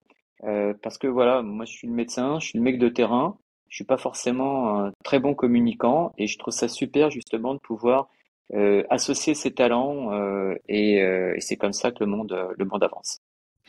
Merci beaucoup Denis pour ces compliments, ça me touche beaucoup. À moi de t'en faire parce que j'étais ravi de te recevoir à l'antenne de Limitless. On a eu l'occasion d'échanger un petit peu par le passé avant puisque tu étais auditeur du podcast et j'ai découvert ce que tu faisais et j'avoue que de prime abord, je pensais que tu étais très justement très dans la science, tu vois, dans la supplémentation, etc. Et peut-être un petit peu décorrélé de cette partie plus ancestrale, plus liée à la sagesse, à l'âme.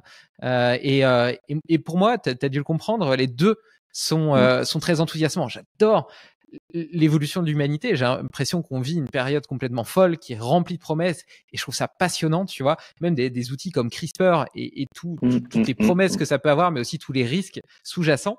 Donc, j'adore la technologie, j'adore la nouveauté, j'adore l'innovation. Mais d'un autre côté, j'aime aussi la nature, la sagesse ancestrale, notre héritage de Cro-Magnon, cet aspect de conscience, de comprendre aussi que malgré toute l'intelligence humaine, l'ingénierie de la nature est sans commune mesure et que on joue un petit peu aux petits alchimistes, c'est rigolo et c'est marrant, mais en réalité, on est quand même un peu des apprentis sorciers et la sagesse universelle, elle est plutôt au sein de nos cellules et on l'a pas encore vraiment percée. Donc, je trouve que tu as beaucoup d'humilité face à ça. Et en même temps, comme tu le dis très bien, tu es aussi un homme de terrain, un médecin réanimateur. Donc, apporter cette légitimité d'une formation, on va dire structurée, universitaire, tout en ayant l'ouverture intellectuelle pour t'intéresser à des sujets connexes qui sortent entre guillemets complètement de tes attributions d'origine, parce que il y a quand même beaucoup de médecins qui aujourd'hui, en travaillant 80 heures par semaine et puis fort des 8 ans, 10 ans d'études qu'ils ont fait, se disent qu'ils sont plus intelligents que tout le monde et ont pas envie de continuer à se former, d'apprendre, d'explorer, de découvrir. Et c'est clairement pas ton cas. Et je t'en remercie. Heureusement qu'il y a des gens comme toi qui continuent à porter la pioche et la lanterne pour faire avancer la médecine et le monde. Écoute, je te remercie. On fait juste attention au coup de grisou.